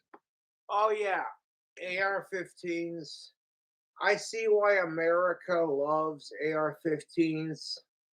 They're fun to shoot. They're lightweight, easy to aim, and like magazine drops quick as a motherfucker, dude. In my personal opinion, AR-15s are overrated. I'd rather have an original 1874 Winchester, lever action.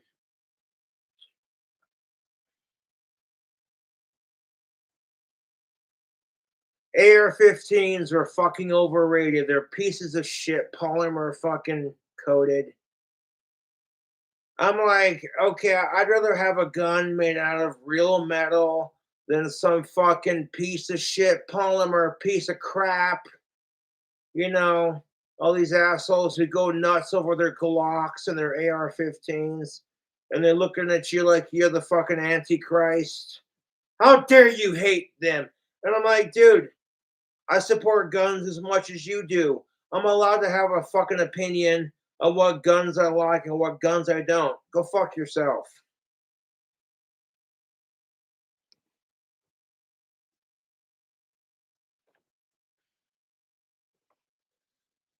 Oh, YouTube. I'm looking out my window right now and another beautiful Casper sunset. I got a view of downtown Casper. I love the view from my apartment. It's breathtaking. Yeah.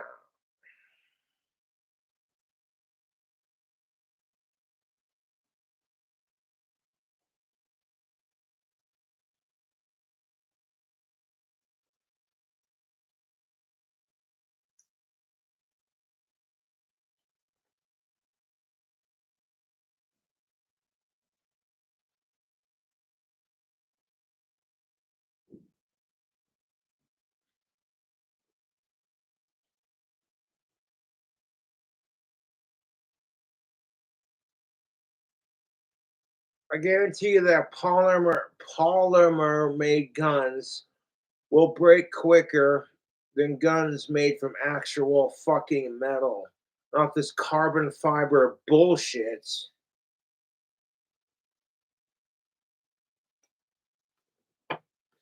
That being said, I'm not going to judge you. If you have an AR-15 or an assault weapon, I'm not going to judge you for it because I'm very much pro Second Amendment, 100% YouTube.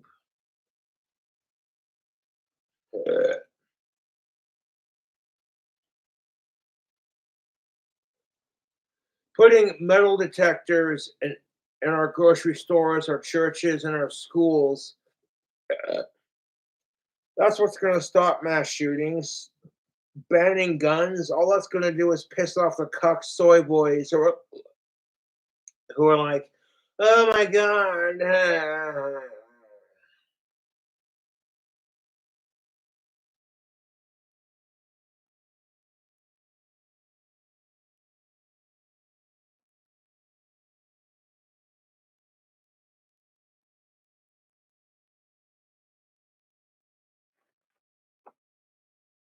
I don't know, as a gun owner, I don't like the gun ban any more than the next true blooded American. But there's not a goddamn thing I can do about it until people stop pulling mass shootings. You cannot honestly, you can't blame the United States government for being like, oh, I know it's the Second Amendment rights, but goddamn it. And it's like putting metal detectors everywhere would cost too much money. So their simpler solution is just to ban guns. And the ban doesn't affect anything. You could still buy an AR-15 if it's already been purchased. Like if you buy an AR-15 4 days before the gun ban goes into effect, then 4 days later, Joe Biden's just like, there's my signature. Go fuck yourself. Okay, your AR-15 is then grandfathered in, which means they cannot arrest you for owning it, even though there's a ban on it. So, like, Joe Biden's gun bill doesn't do shit. All it does is fucking prevent stores from selling the AR-15 after the bill. It does, you know what I'm saying? So it's just a waste of time and energy and money. You want to stop mass shootings, YouTube? Let's offer people some goddamn counseling. Be like, hey, you know what? Why are you mad? Why are you so pissed off? Why are you so angry? I know people suck, but come on, man. Why are you so angry? Smoke a doobie and chill out.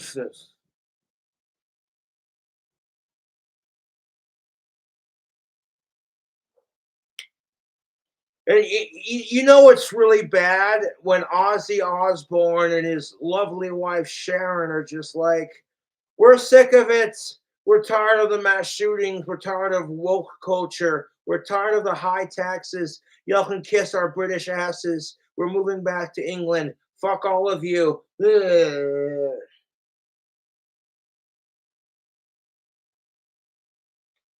I'm like, Jesus fucking Christ. How do you think that makes me feel as a true-blooded and proud American? The first thing people think about when they think about America is our gun problem. And I'm like, it's not a gun problem, it's a people problem. There are millions of responsible gun owners, you know, but the media, like I said, doesn't want to focus on that.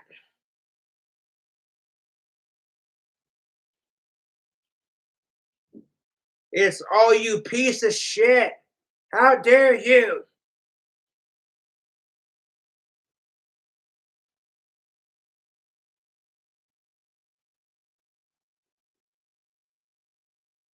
I don't know, ever since I was a kid, I've always wanted a double barrel shotgun and to smoke a pipe.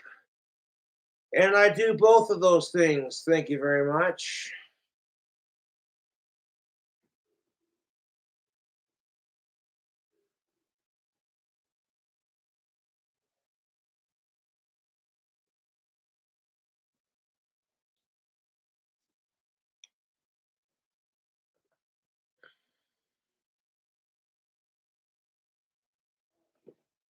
Anyways, The Mini 14, you can still do it fast, but you're going to have to train at a lot longer to get that muscle memory in there.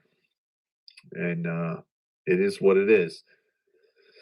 Now, in some states that have it is what it is, tubes. these crazy assault weapon craziness bullshit, you could probably take a Mini 14 and a 10-round magazine to the range. Nobody's really going to give a shit or ask you a bunch of questions, especially if it has a wooden stock and you know, you don't have a big magazine hanging out of it. All right. Like I said, those two weapons platforms are virtually. And here's the thing of it, even if you do have a magazine with like 40 plus rounds, who cares? Just because you have an automatic, semi automatic assault weapon with like a 40 round magazine, that doesn't mean shit. You know, people automatically assume that just because, you know what I'm saying? And I'm sick of it.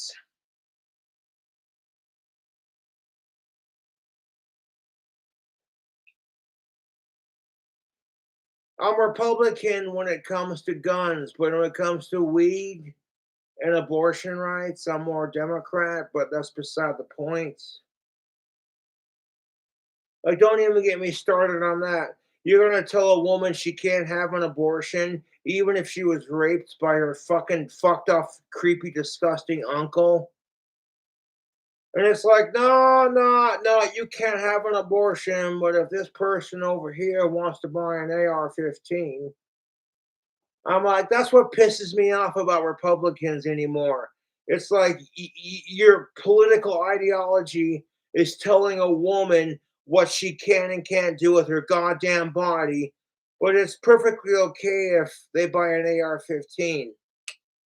I'm like, if it's medically necessary, abortion should be legal for medical purposes. I'm fucking sick of it, dude. It's just like, oh, hey, you're a woman and you want to get an abortion because you were raped and you can't afford. And people always like to point out, oh, what about adoption? And I'm like, do you want your kid coming back at the age of 18 to find out that his mom didn't want him and the only reason he came into this miserably fucked off world is because he's a rape baby?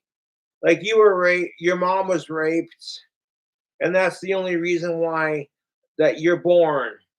If your mom hadn't got raped after a drunken night at the local bar, you wouldn't exist. That would fucking scar anyone, dude.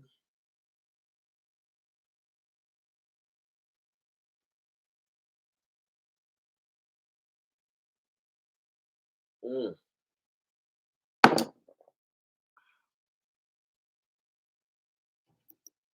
Identical. The Mini 14 will tear you up out to 350 meters. AR-15, if the tolerances are tight and the barrel's long enough, you can hit 500 to 700 meter targets all day long. Not so much the Mini 14. At least none that I've seen anyway. I could. And that's the thing of it. If you have a double barrel shotgun that is stock length and you pop in 2 deer slugs and then close it up, you can hit your target at like 200 yards away. People always visualize shotguns as being these close quarter weapons, and I'm like, it depends on your ammunition because you can literally snipe somebody at 200 yards. If you're a well-trained shot and you're good at what you do, you're an excellent shot. You can literally pick somebody off. If you have a double barrel fucking 12 gauge shotgun and you pop in 2 deer slugs straight, and then your target's like 200 feet away, you could just be like, pop the safety. All right. Get a good grip on your rifle. Fucking tuck the butt of your gun right into your fucking armpit pocket right there. Because we're trying to light.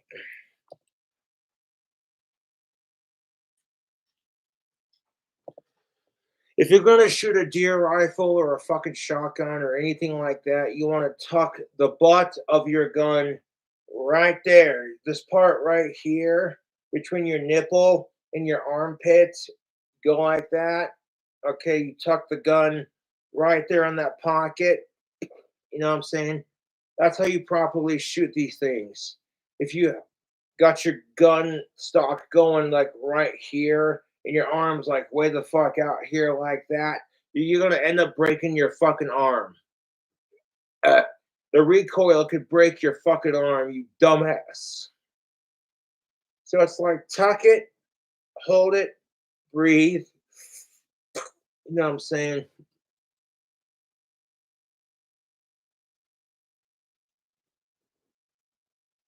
Like the whole gun ban is just fucking stupid. All it's gonna do is piss off the gun loving retards in our country. It doesn't do anything to stop mass shootings. You know what I'm saying? Like, bad guys don't give a shit if it's illegal. They'll find a way to buy it. That's what I'm saying.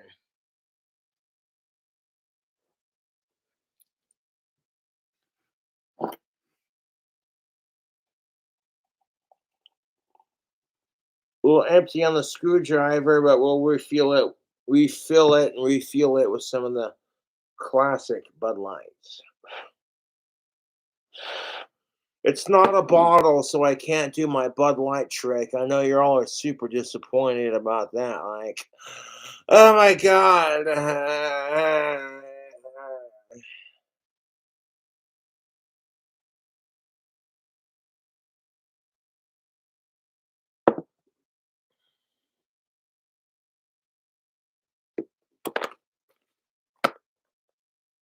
I go out and have a a fag after a minute. To be corrected, there's people out there with skill sets much higher than mine when it comes to those two platforms. All right, next one. If you guys notice on the website, I put up in the downloads for Stolen Valor. Now, before I go to the bar for some Halloween fun, I am going to be showering with my tactical soap. You know what I'm saying? So, hey, if a cute of age cisgendered female is just like, I'm non related and alive, and I dig Cobra's videos. Is this cock really as big as they say it is?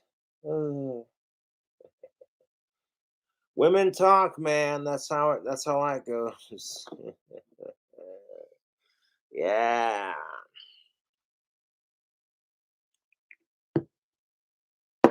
I did at one point have a pistol, this little Shamrock 38 special. I enjoyed the fuck out of it. I bought a holster for it to attach to my belt, but I ended up getting rid of it because of bullshit reasons.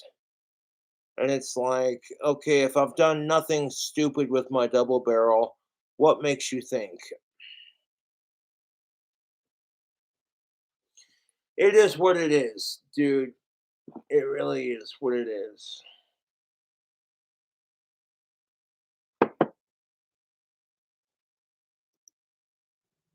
One of the main reasons is sooner or later, I'm going to come under scrutiny. And the first thing they do is they always attack or discredit your service. Now, I did 33 years, 1986 to 2018.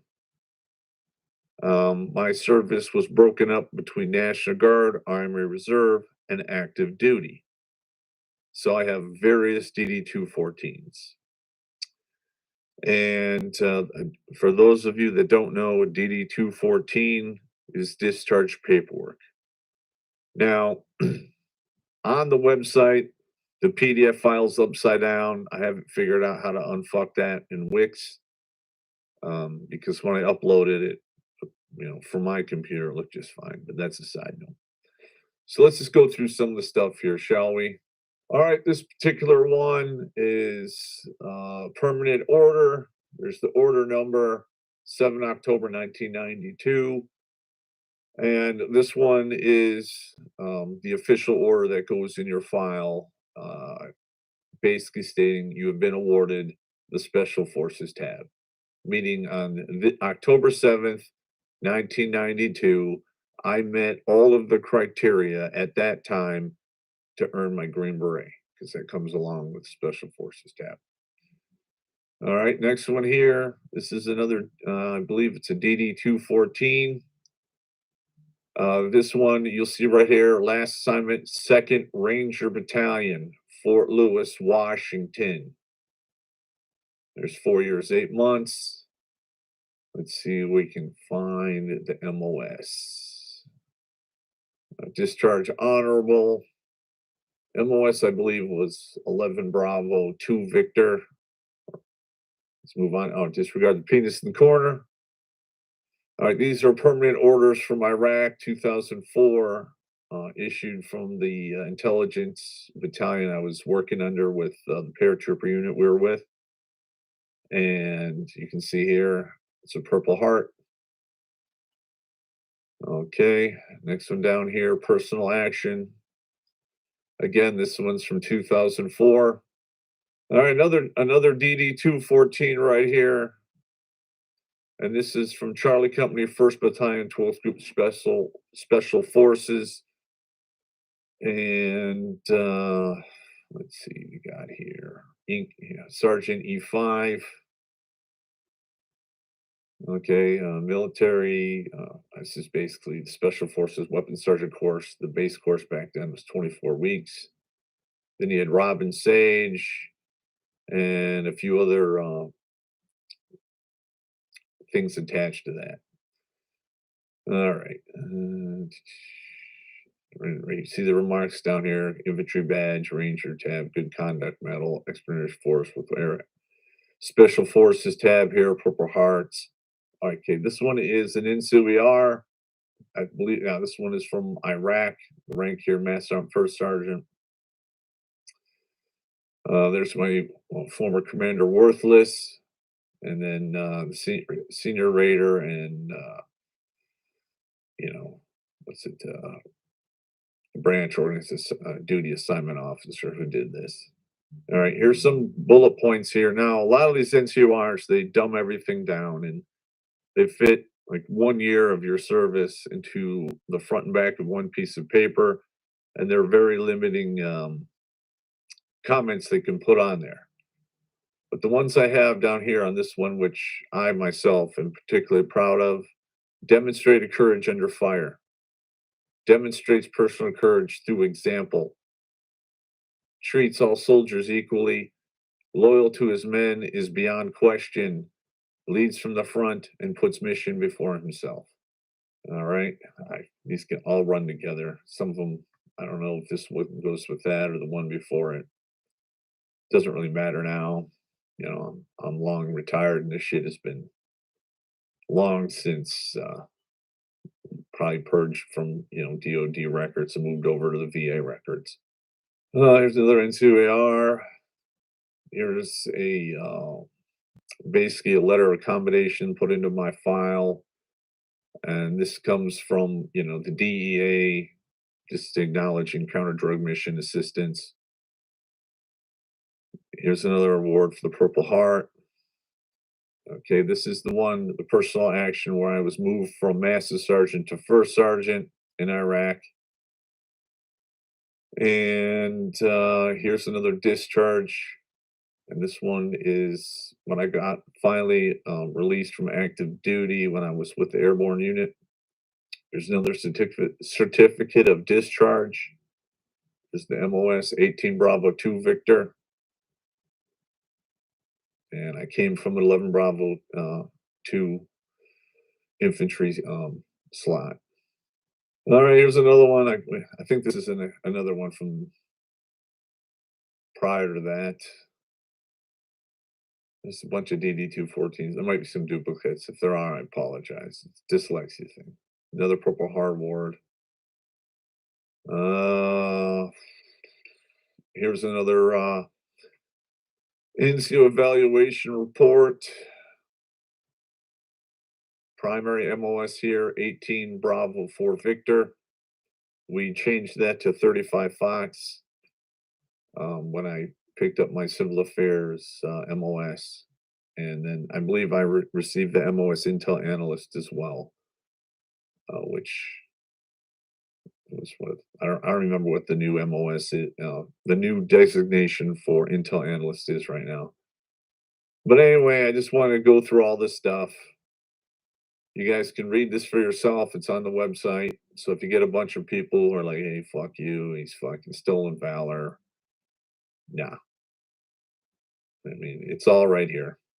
And the reason I'm doing this is I'm trying to get out in front of the cancel cultural stampede, because my ASP is telling they're coming down the pipe for me. If you can taste metallic blood in your decaying teeth or have dragon's breath, toothaches, bleeding or receding gums, gingivitis, gum infections, or any... And Don't have any of those things. yeah, I just want to be prepared. And here's another one. You can see here, this is a Ranger school graduation, class 990, graduated on September 11th, 1990. And right here, second row up, third from the right or left, depending upon how you see it.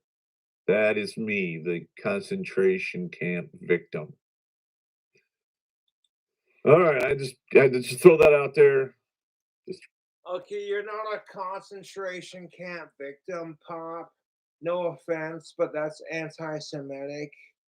You were not forced to join the army or the whatever you're into, you chose to do that. People who are Jewish were forced into those camps.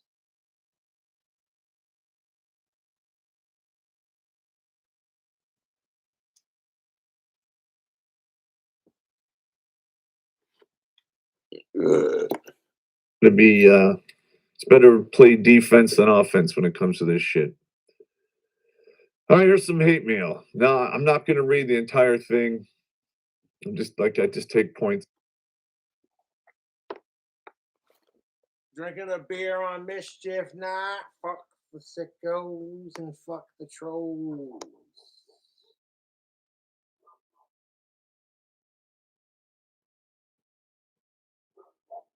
Go out and smoke an NXT and come back in and be like, yo, it's mischief night. Your boy Cobra's getting drunk. Although, like, that fucking bottle of vodka that I had earlier ain't gonna get me drunk. It might get me a little bit giggly. It might get me tipsy at best. But that shit ain't gonna get me drunk.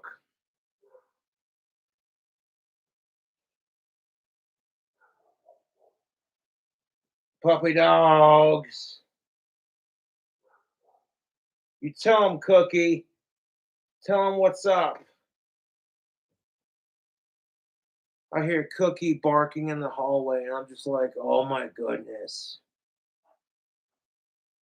If my neighbor's dogs bark and I know them and I've petted them, kind of thing, I become familiar with my neighbor's dogs as far as I can tell which dog is going outside based off the bark. And it's like, oh my goodness. Tell him, Cookie. Yeah. Tell him what's up. I love the fact that the apartment I live in is so dog friendly. It is just beautiful. I go outside to smoke a cigarette, and even if I don't have a dog of my own, I can pet one of my neighbor's dogs, provided their dogs are cool with me. My buddy Ian's dog, Miko, loves the shit out of me. Every time I go to see Ian, Miko jumps up and puts his paws on my shoulders and licks my face, and he's just like, "It's Josh." And I'm like, "Ah."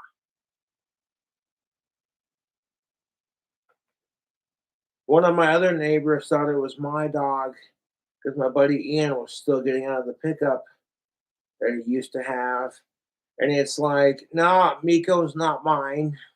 My buddy Ian's. I just happen to be very good with dogs."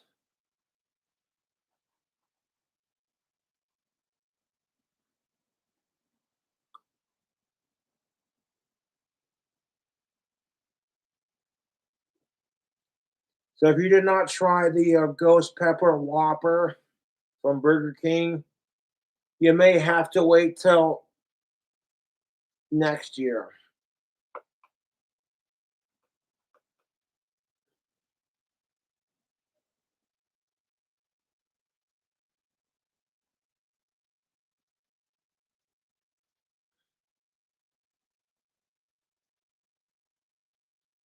Hate mail.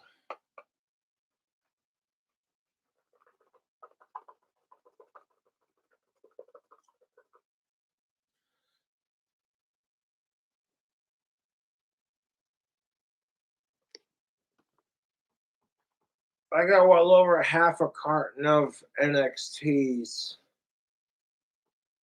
Well over half a carton of NXTs. If not half a carton of NXTs in the freezer. So, you know, I'm not going to be out of cigarettes for Halloween. That's for damn sure.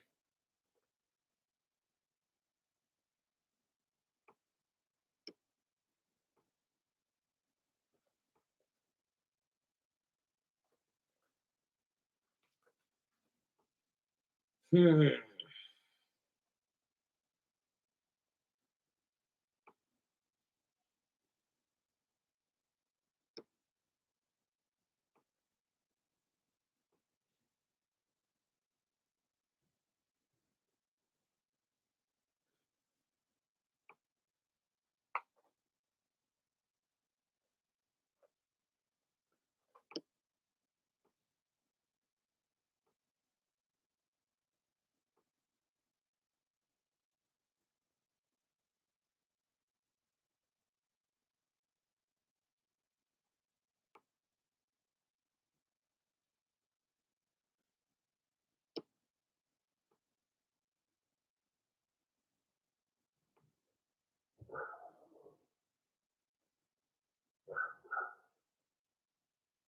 Oh goodness.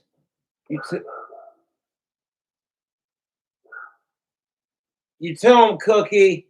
Tell him what's up. Fuck him up, Cookie. Tell him what's up.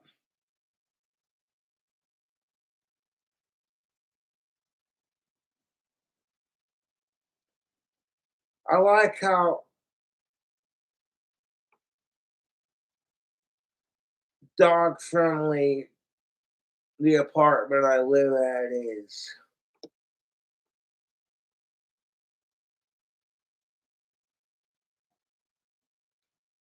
I mean, like, it's so dog friendly that when I went in to pay my rent at the beginning of October, my landlord was sitting there with his dog. And my landlord's dog is super friendly, just the biggest lover, dude. But still, I approached the dog with caution because dogs can, flip like that. And I legitimately asked the dog for permission. I was like, "Can I pet you?" And the dog tilted their head as if to say, go right ahead. You want to scratch my ears? Go for it."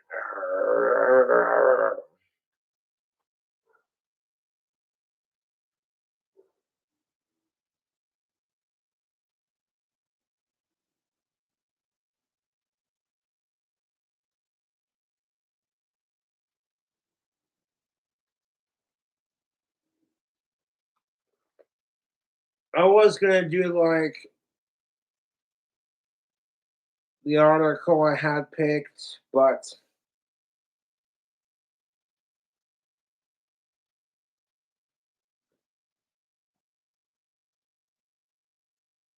I decided to do this one instead. Even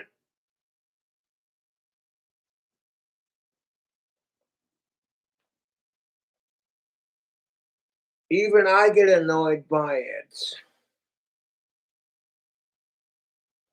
When all I do is talk about on my channel how much I hate sick fucks, how I'm tired of LGBTQ plus getting fucked with, how I'm tired of women not having any goddamn rights. And it's the same video over and over and over. Same video over and over and over.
Mischief nights.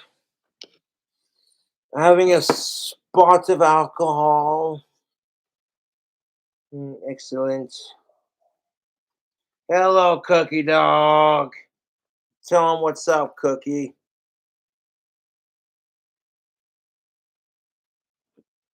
See, I recognize Cookie's bark because I've briefly met Cookie. It's a male dog that's like Oreo colors, black, white, silver, and you know.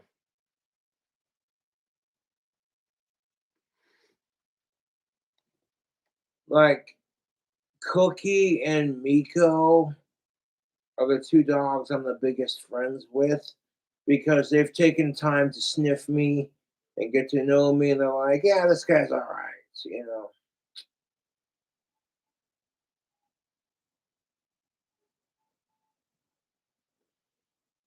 That Miko loves the shit out of me because he's like, I'm one of Ian's good friends. And Miko senses that. And Miko also picks up on, oh, hey, Josh is cool with dogs and he'd never hurt an animal unless the animal was trying to hurt him, kind of thing, you know.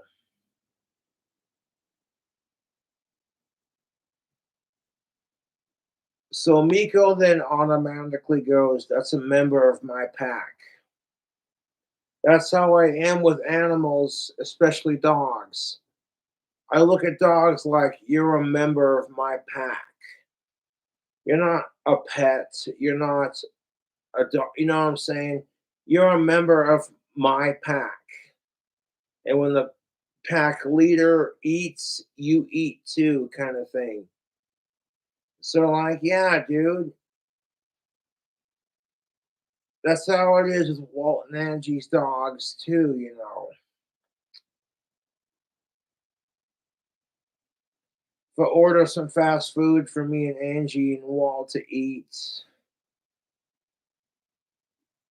the hounds get a tiny little scrap with of that food to go with their dog food. You know, Angie and Walt are amazing. So is Ian at taking care of their dogs. You know,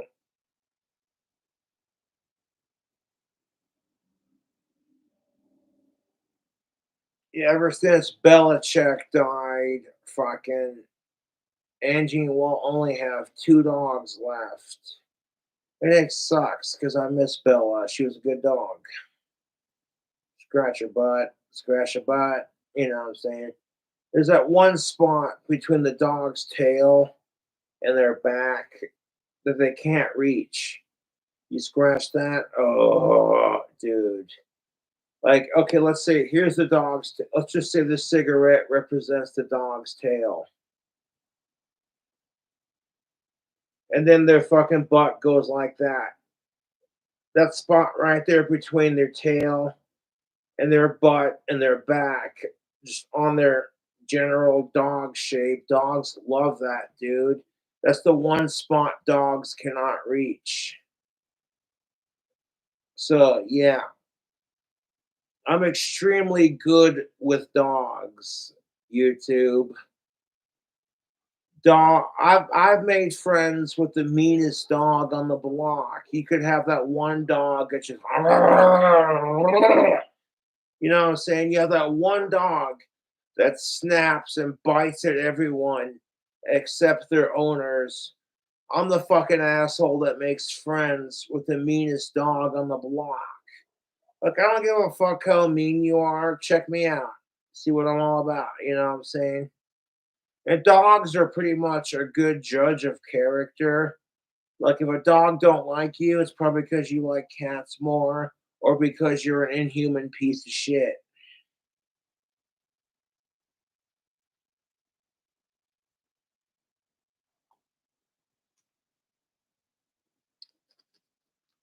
I've made friends with the meanest dog on the block. And the meaner the dog, the more I'm just like, I want to be your friend. People are like, dude, don't go near that dog. That thing looks mean as fuck. And I'm over here like, challenge accepted. And that's the kind of dog that'll just fall into my lap and start licking my face And people are like, how the fuck do you do that? He is never like that with anyone else. I'm like, gift with animals. What do you expect? Shit.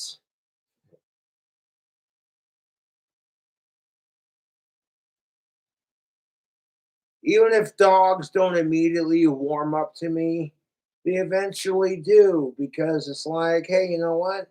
It's all about the energy you put out when you're hanging out with the dog. Okay. You have to have a really good energy of, I'm not going to hurt the dog. You know what I'm saying? You say to yourself, I'm not going to hurt the dog. I just want to make friends. And the dog's going to pick up on that psychologically. And that's, you know what I'm saying? Dogs pick up on that shit. They really do. They pick up on human emotions. And if the human they're most comfortable with doesn't like you, then all of a sudden they're going to pick up on that. And then subconsciously, it's like the dog now doesn't like you because the owner doesn't like you, kind of thing.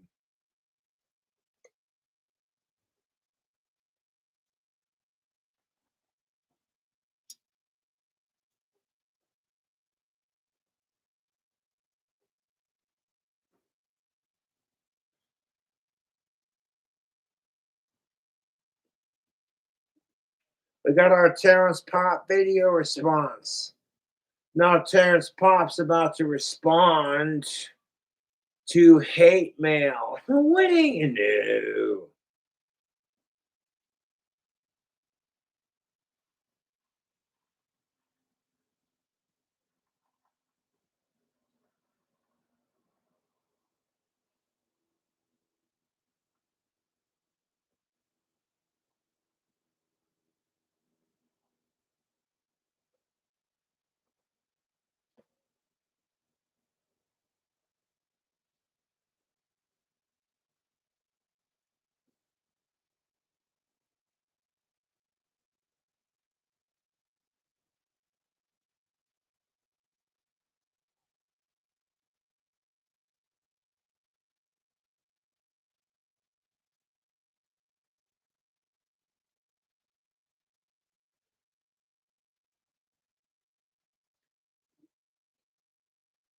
And it's like, yeah.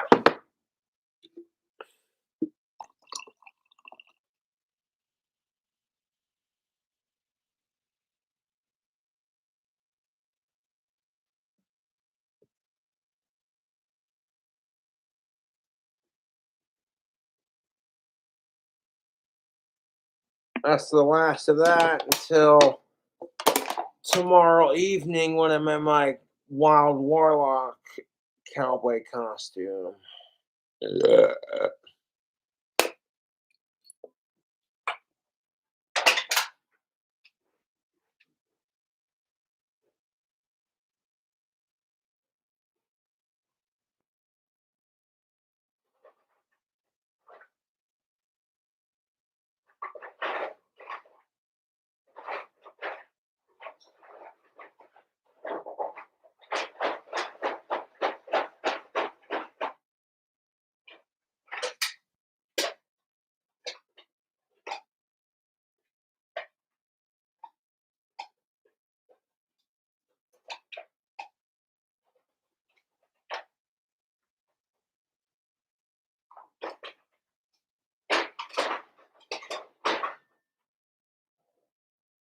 I recycle aluminum cans.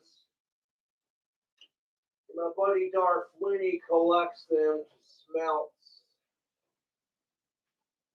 So my little conscious effort of being more environmentally aware.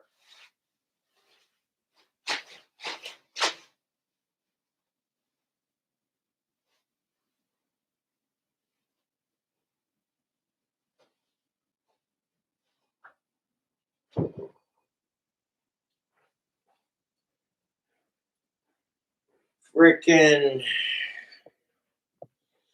the pop cans and the beer cans are collected to the fullest Once that bag is so full I can't stuff another can in there, then I'm like tie it up, stick it underneath my table, and fill up another one. My buddy Dark Flinny collects the cans and he smelts them down. So there you go.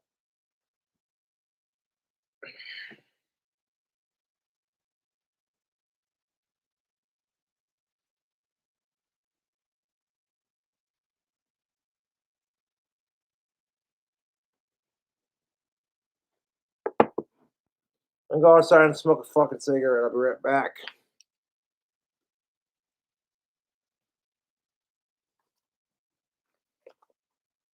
When I come back, we'll address Terrence Pop's hate mail.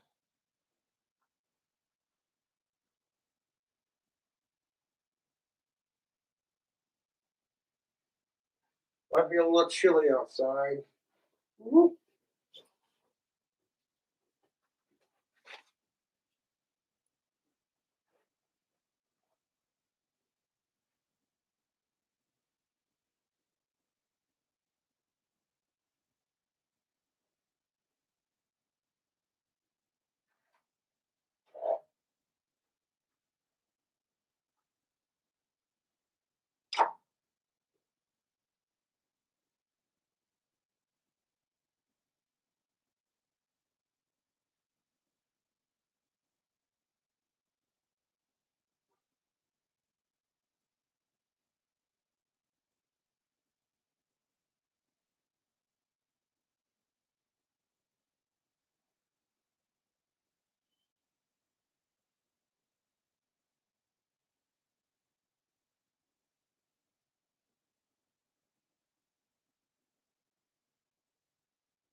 out of them.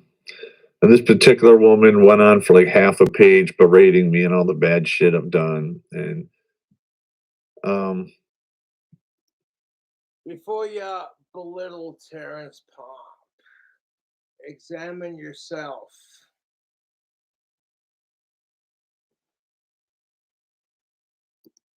just a key point. Real men protect women. You're misogynist pig, and your message is destroying civilization. No, it's not. All right. I am merely putting a message out there that hopefully men with more than two brains to rub, two brain cells to rub together, and that are not located in their, downstairs mix-up or the little head, to learn the lessons and the fuck ups that I made to avoid them for themselves. Also, to educate them that as a man, you are just as expendable today as you were 100 plus years ago. And I would argue even more so. Because at least back in the day when you got married, you were respected and looked upon as a mature portion of the civilization or society. Now, a man gets married, most of the time, everyone thinks he's a rube or an idiot. I would fall into that camp because I know the stats, I know the figures, and I always bet, with the stats on my side. So, yeah, so anyone here who destroyed civilization, it would be women.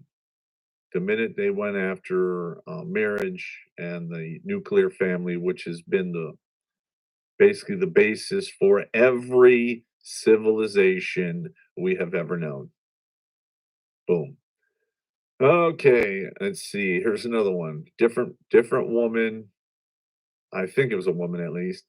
Your words are lies. You have no idea why you're still on the internet or why someone hasn't punched your ticket yet. All right, I just got to say this.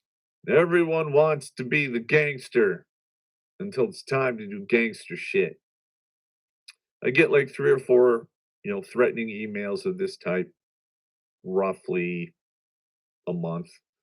Sometimes less, sometimes more, depending upon, what the videos are I put out and where they get posted. And quite frankly, I don't give a fuck anymore. Look, I didn't start this whole project to be famous. I didn't start this whole project to be a millionaire. I started this project because I was sick and tired of burying motherfuckers, either from suicide or suspicious circumstances surrounding their deaths, i.e., people driving north of 100 miles an hour into concrete viaducts, being found in lakes, dead from drowning and alcohol poisoning. Couldn't really tell. They put it down as drowning by accident, so his family got his life insurance. But I mean, it's absolutely fucking heartbreaking. All right. And if you think for one fucking second that evil is going to halt or hesitate anything it's doing because I am being cordial with it or speaking politely. No.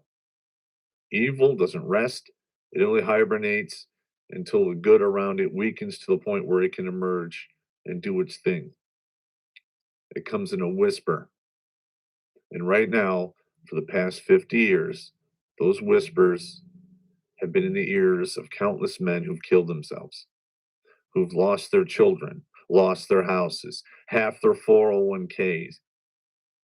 All right? That's very fucking financially painful, spiritually devastating, and emotionally excruciating. That's why I do what I do. I talk about those things because all of the comedy I've ever done in the past was always done in front of soldiers who were terrified.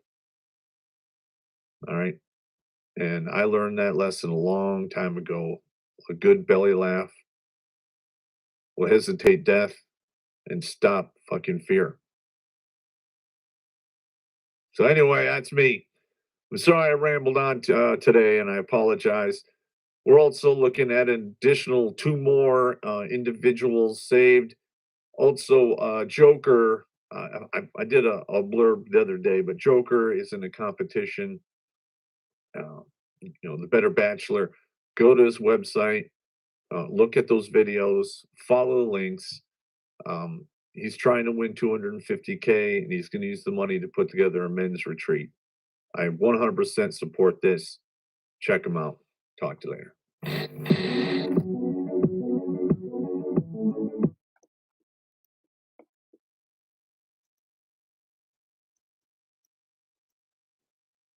Appreciate y'all watching the video.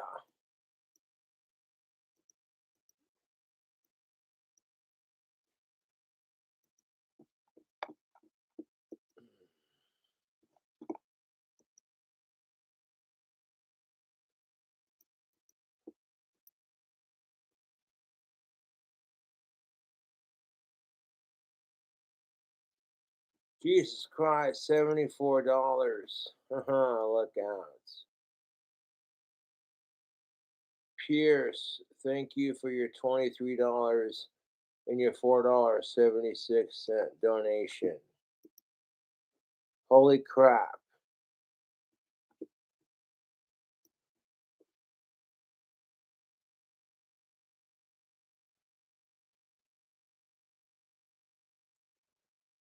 Hope you come to Ireland with your dad next time. Yeah.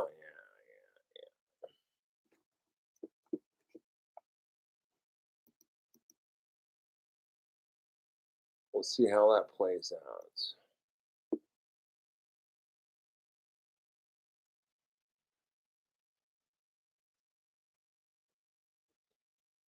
If you do Ireland content, please email me at said address for a drink I would really love to meet.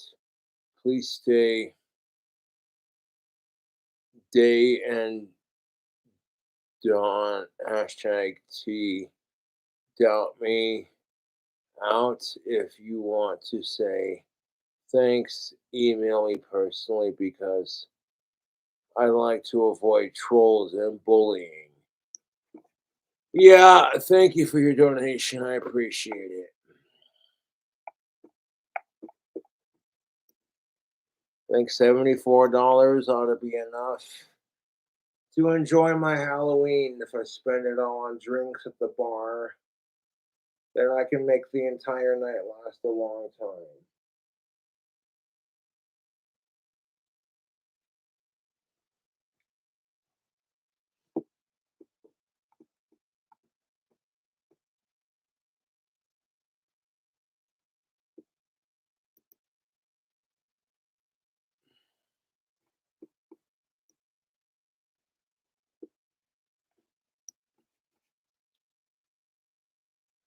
Thanks, Great Big Pete, for your $6.66 donation.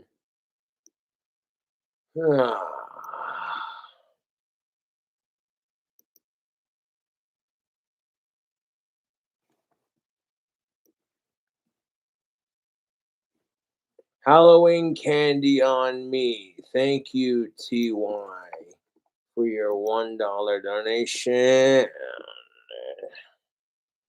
It is Halloween, and I'm getting up to some mischievous activities. Raymond, thank you for your $4.20 donation.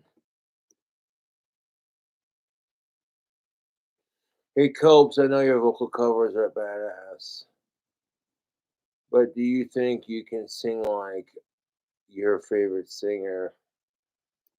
Yeah, I'll look into doing that.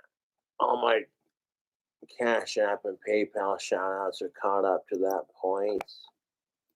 Beautiful.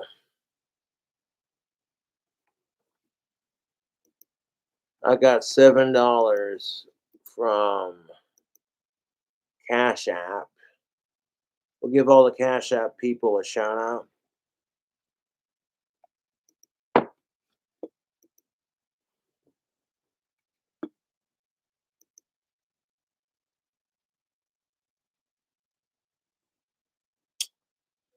Thank you, KCJFS Love, for the $5 donation.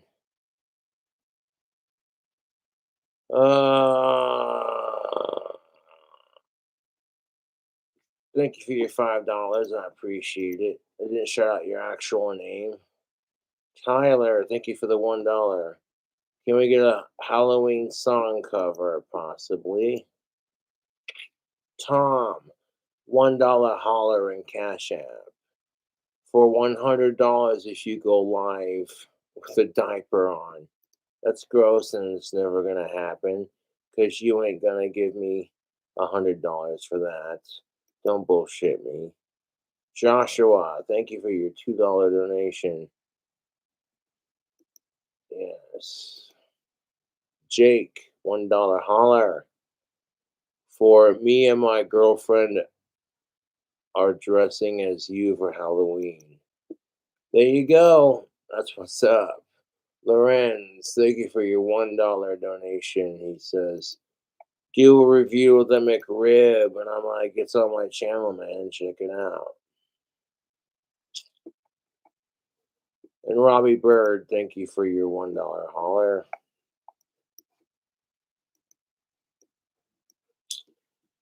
Anyways, YouTube, I appreciate y'all watching the video. Catch you later.